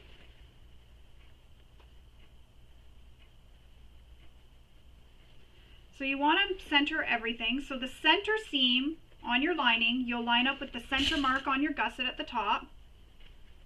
And then I'm opening, I don't know if you can see that, I'm opening up my seams, so I'm pressing them open as I'm clipping so that all my seams lay nice and flat. That also helps reduce the bulk so you don't have so much bulk as you're going across. So I'm going to do that on both sides. Open up the seam on the lining, clip it to the center, so the center of that side seam on the lining is clipping to the side mark, center mark on the gusset I mean.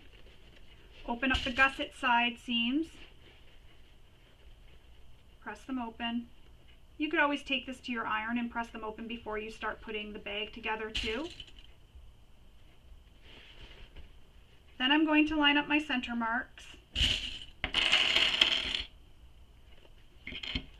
And I'm going to clip.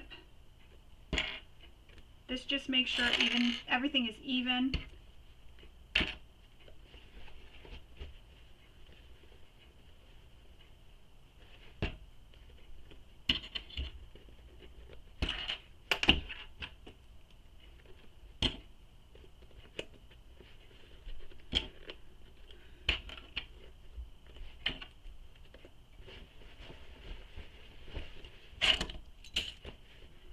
And now we're going to sew this with the seam allowance given in the pattern.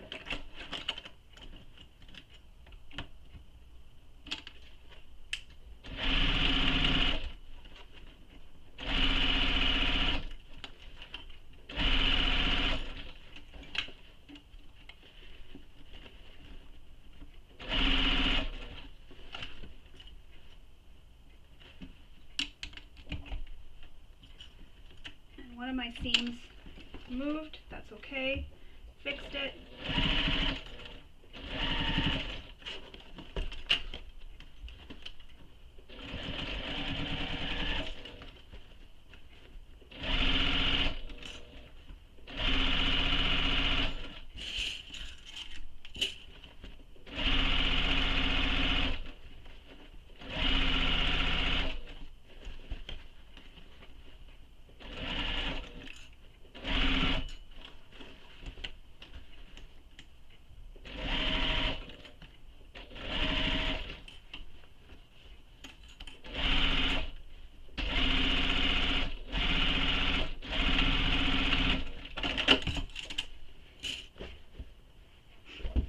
Now you can trim your seam allowance.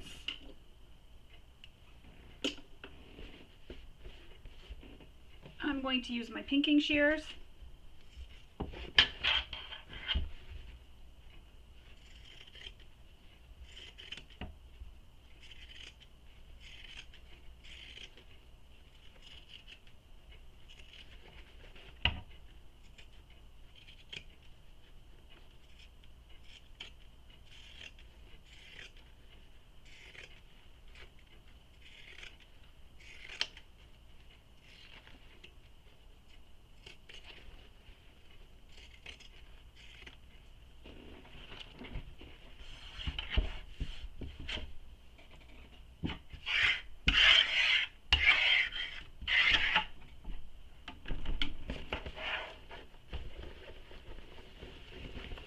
And then we're going to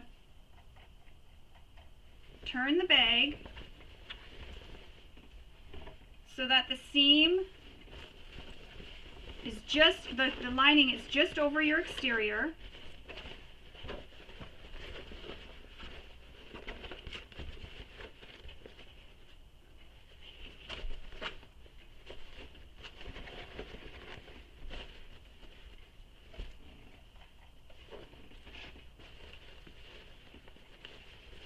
I'm going to take this to my iron and give this a press because I did use quilting cotton. I can press it.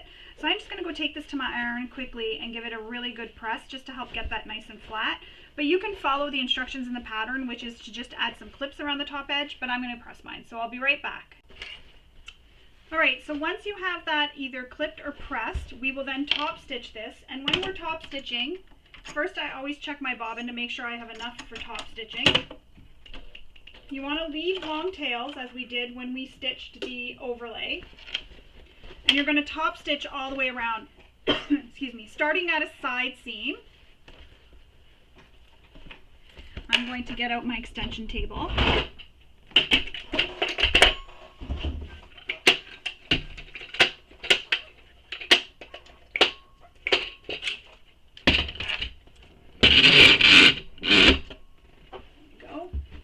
Again, starting at a side seam, no back stitching.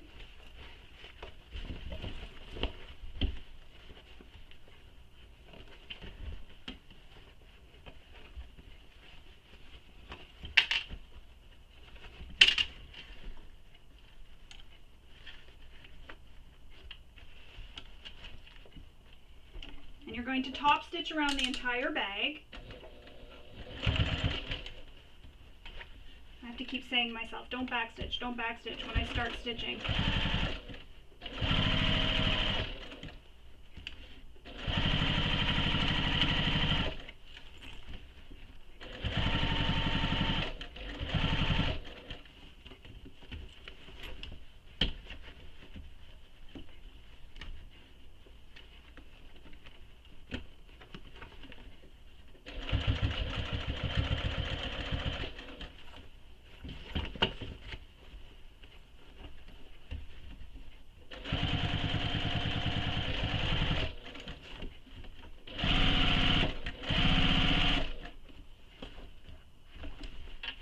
I'm approaching back where I started, so I'm going to stop right in those stitches that I started.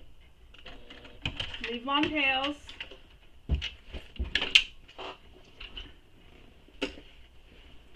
Same thing I did previously. Pull them through to the back. And I'm really squishing my bag, which I'm okay with. I'm going to give it a really good press later. I'm probably wrinkling it up a lot. So I'll give it a good press after.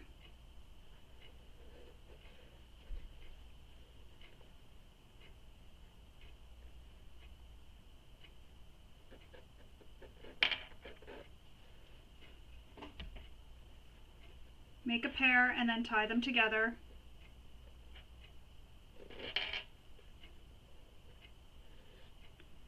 And then what we will do is pull that through using a needle.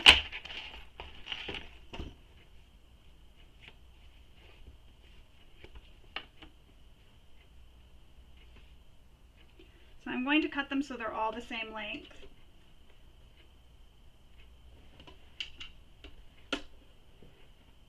And I'm going to thread them through on this needle.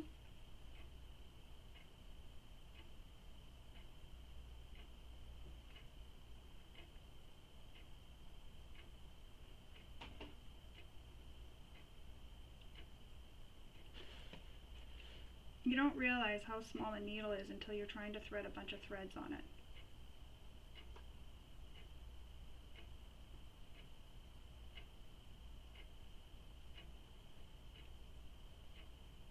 So I'm going to go thread this needle off camera, and then I'll come back and we will continue with stitching or threading this through the bag.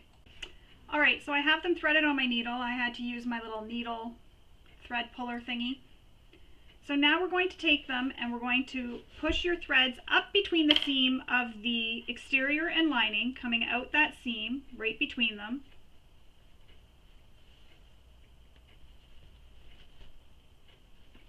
Be careful not to pull your threads off your needle, because that wasn't easy to do. Now I had to pull them off. We're going to tie a knot.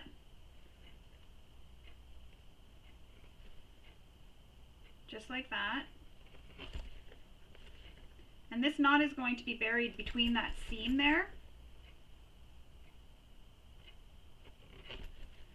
So I'm going to thread my needle once again.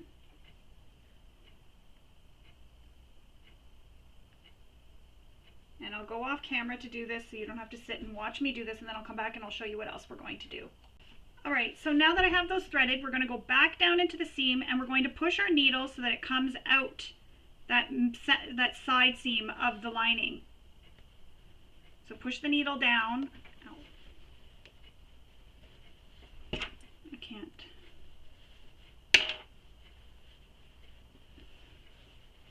My fingers aren't strong enough to really grab at the needle. There we go. So pull it down into the side seam. And I'm just going to pull that, and then we can trim these. Actually, what you can do is pull it and then find it back here and pull them so that they're through this way. And then I'm going to tie them again so that they don't come out of that hole.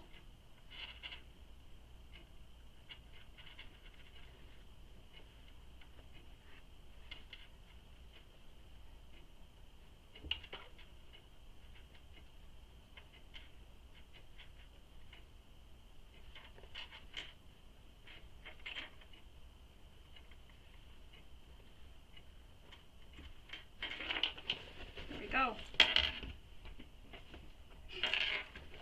Now we need to take our connectors and we need to punch some holes. So we need to remove the clips that we have holding the connectors down. Push the D-rings back up. So you can see here I'm pushing the D-ring back up. I'm going to add a clip up here just to make sure that it stays up, because we're going to add a rivet. Again, if you don't have rivets, you could always stitch where the mark is made for where we're adding the rivet.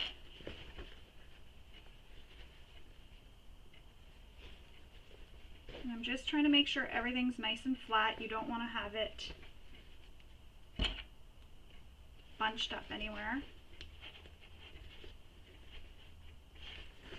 And now we're going to make the mark and then punch the holes for where those rivets are going to go. So I'm going to go off camera and go do that and then come back and we will continue on. So I've made the mark for where my rivets are going to go. Now I need to punch the holes. And when I'm punching the holes, you want to shift that side seam so you're not punching directly through the middle of the seam. You want to punch just over your hole. So that's what I'm saying. By punched, you want to make your hole just over to the side of the side seam. So just feel with your fingers and shift that side seam over.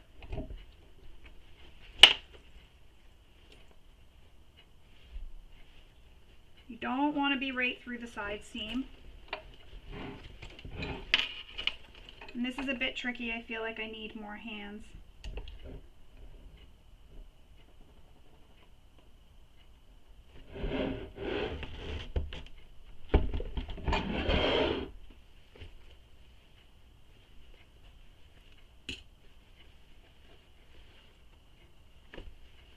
I'm just going to shift my side seam over again. I find it easier if I stand to do this actually. Make sure your connector and everything is nice and flat. It's just that side seam you're avoiding going through.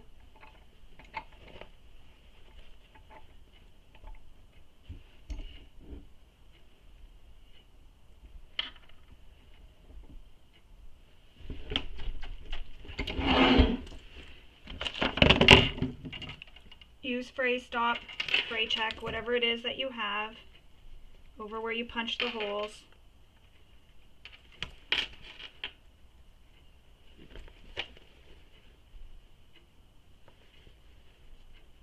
And just make sure when you're attaching your rivets that your D-rings are sticking up.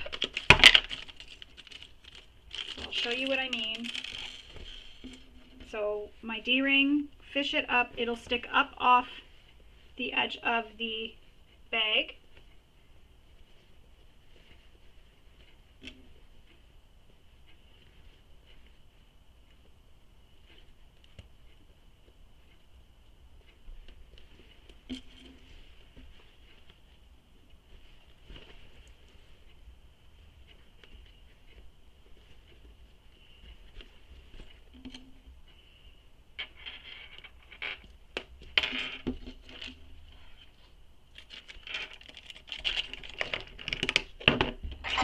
going to press these together. Normally I do this off camera, but I wanted to show you.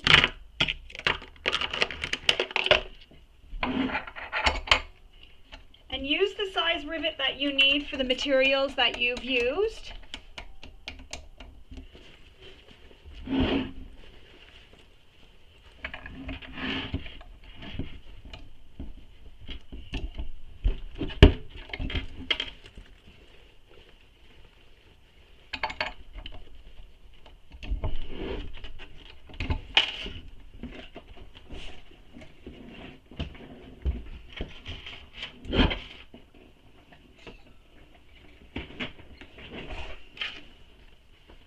And there you have it.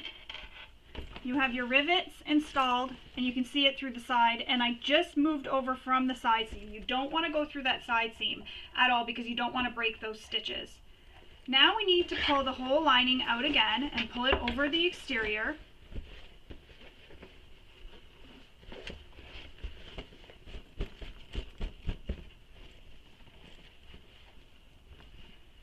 And I'm actually we need to turn it so it's this way, actually, looking at the pattern. So you're turning it right sides out. And you need to be able to get down into that seam to cut, or inside the bag down at the bottom seam, to cut the seam the way we did previously.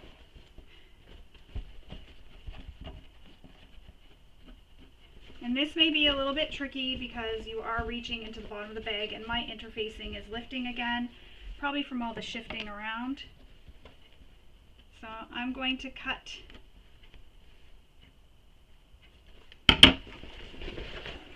for my sanity. I'm going to turn this way and do it that way. I'm just going to cut 2 notches. I know it's kind of cheating, but it still works the same.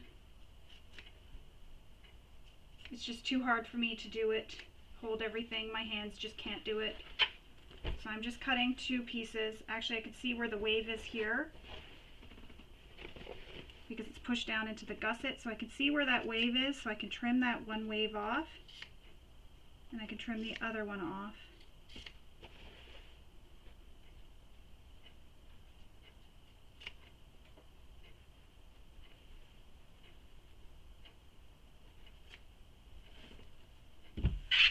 I'm going to go press this so that my interfacings are pressed back onto my bag again, and I'll come back and we will continue on. After we have clipped those corners, you need to take some glue, and this is where you're going to glue that seam. So I'm just going to turn this. So this is why the interfacing is coming undone. So this bottom seam is going to be pressed against the gusset. So you're going to add glue and press it down against the gusset, and then use your clips to help hold it in place.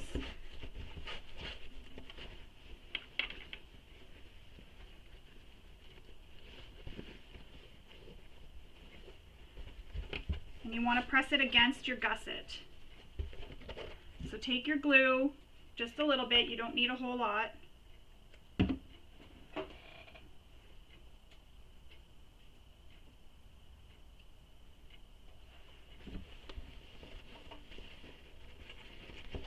So you want to go along the bottom.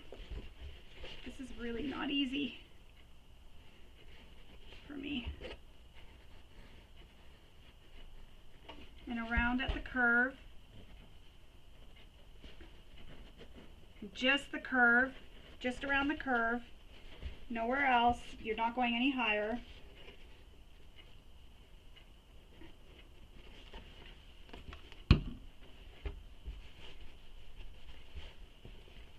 And you want to press it against, and then use your clips to help hold it in place.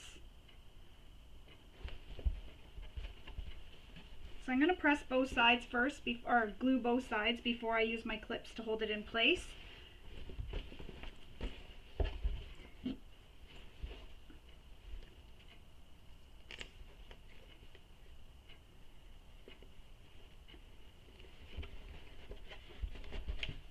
So just around the curves.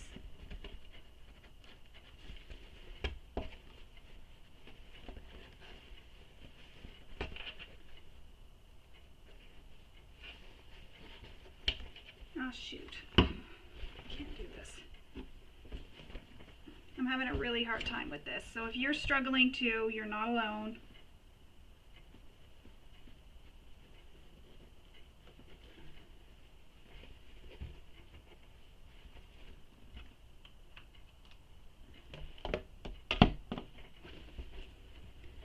And now we need to press this.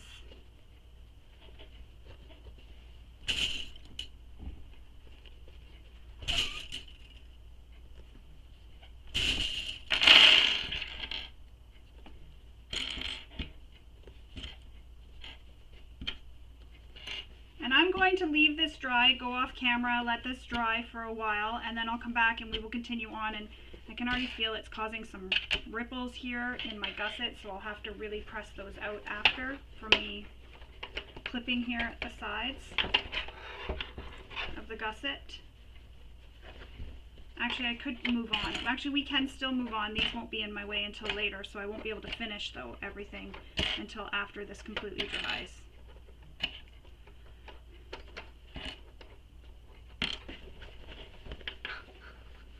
To give it a really good final press.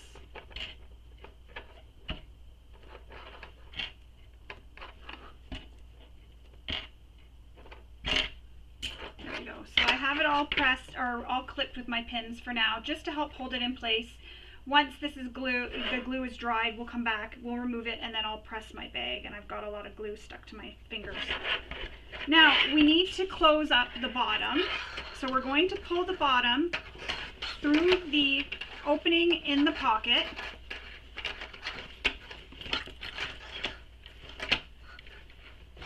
And you're going to clip that bottom seam all the way across.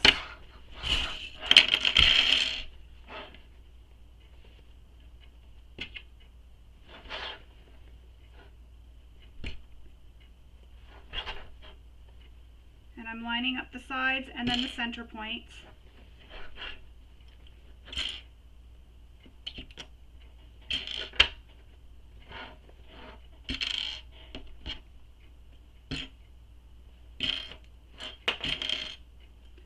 Now I'm going to sew straight across that bottom seam.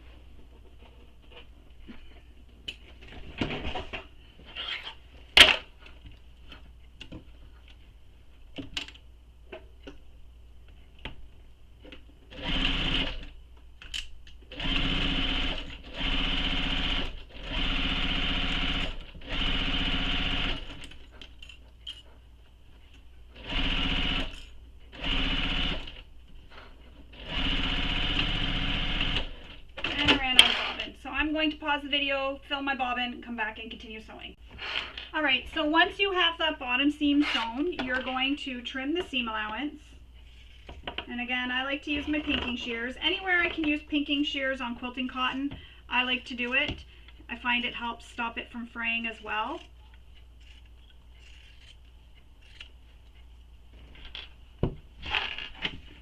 Now we're going to box the corners. So to box the corners, you're going to take the seams and open them and then line up those seams. So one seam is open and another seam is open here. Line them up.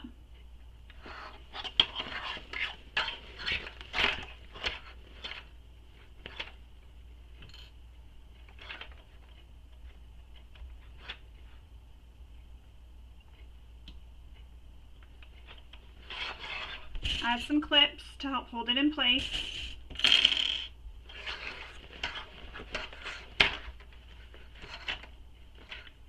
Another thing you can do is have the seams nest, so one goes one way, one goes another way if you can't get them open. And now we're going to stitch this. Using the seam allowance she gives in the pattern.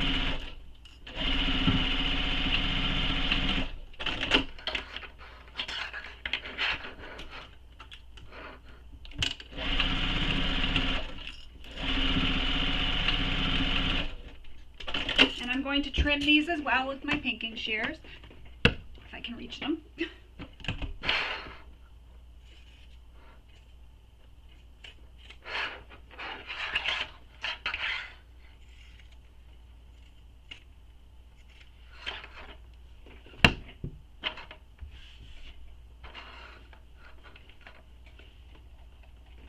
Now we have our corners boxed. We can push this back down inside the bag.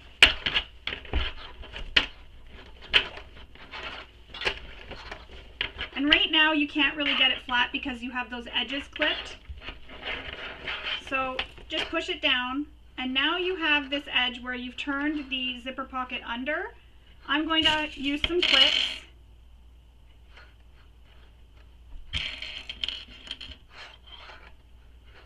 So we've pulled the pocket out, and we're clipping it along that edge, just like that. And we're going to sew along this edge using the seam allowance given from the pattern.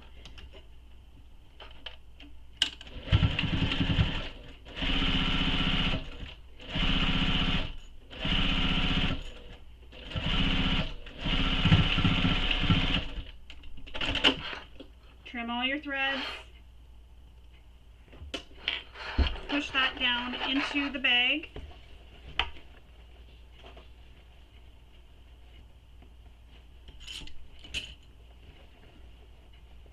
One corner doesn't want to go in. There we go. Push that down into the bag, zip it closed, and we'll just leave this dry. Once it's dry, I will give it a really good press and I'll lint brush it so all the threads are off. Just like that. So I'm going to go off camera. I'm going to stop this for now. I'm going to leave these dry a little bit longer. Then I'm going to give it a press and I'll come back and I'll show you how it looks. However, if you are installing a twist lock, you need to install that part of the twist lock on your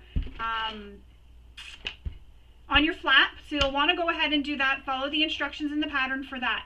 Once you're done, you can clip your strap to your bag and it is all done. So again, I'm going to leave this though because I want it to dry the glue here. Once it's dry, I'm going to press it and everything, and then I'll come back and I'll show you how the bag looks when it's finished. So now that the glue has dried, I've removed all the clips and given my bag a good press, and I've lint brushed it a little bit. So that's how it looks. You have your removable shoulder strap, and then the inside of the bag with your zipper pocket. This is the medium, so there are 2 magnetic snaps on the front. I did make a bag out of all vinyl, so here's that one. This is the small, and there's the medium, so you can see the size difference between the two. So for this one, I'm going to use the instructions to make this strap with the chain. So I'm going to show you how to do that now so that you can see how to do it. And I just purchased the chain from my local hardware store, and this was 10 feet, and I got this there. So you can purchase this at your local hardware store. They also sell clips too. I bought some, but I didn't really like the look of them, and I went digging through my stash and I found some. So I'm going to use the clips I found in my stash, but you can use your half-inch D-ring, not D-rings, your half-inch swivel hooks if you want for this. Any hooks that you have that'll be able to go through your D-ring that you use, so just like that. You'll need to make sure it'll fit, and that it'll also fit on your chain as well. This little loop on the ring, you'll want to make sure that'll fit through your chain. So you'll want to grab some pliers, your swivel hook, and then your pieces. So I had to open this up, so you'll need a couple of pieces. So there's the one that's open. I'm going to slide my swivel hook onto it, and using my pliers, I'm going to close it shut again. And depending on your hardware store, you may have different chains. They may look slightly different, and that's okay. So I'm just giving these a really good press back together down the whole length of the strap, down the chain, so that it really does stay together and it doesn't open back up over time.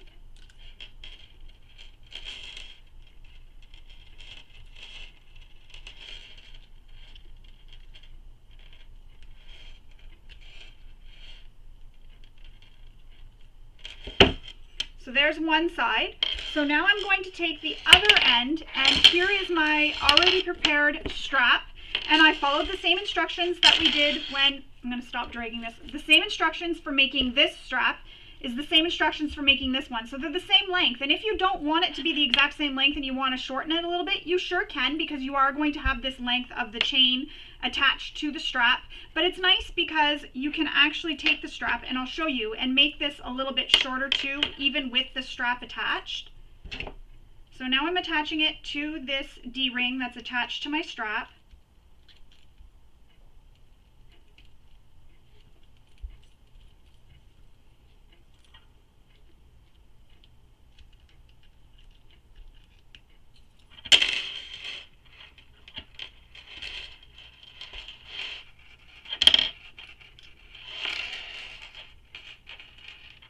It's a little bit tricky, but you can do it.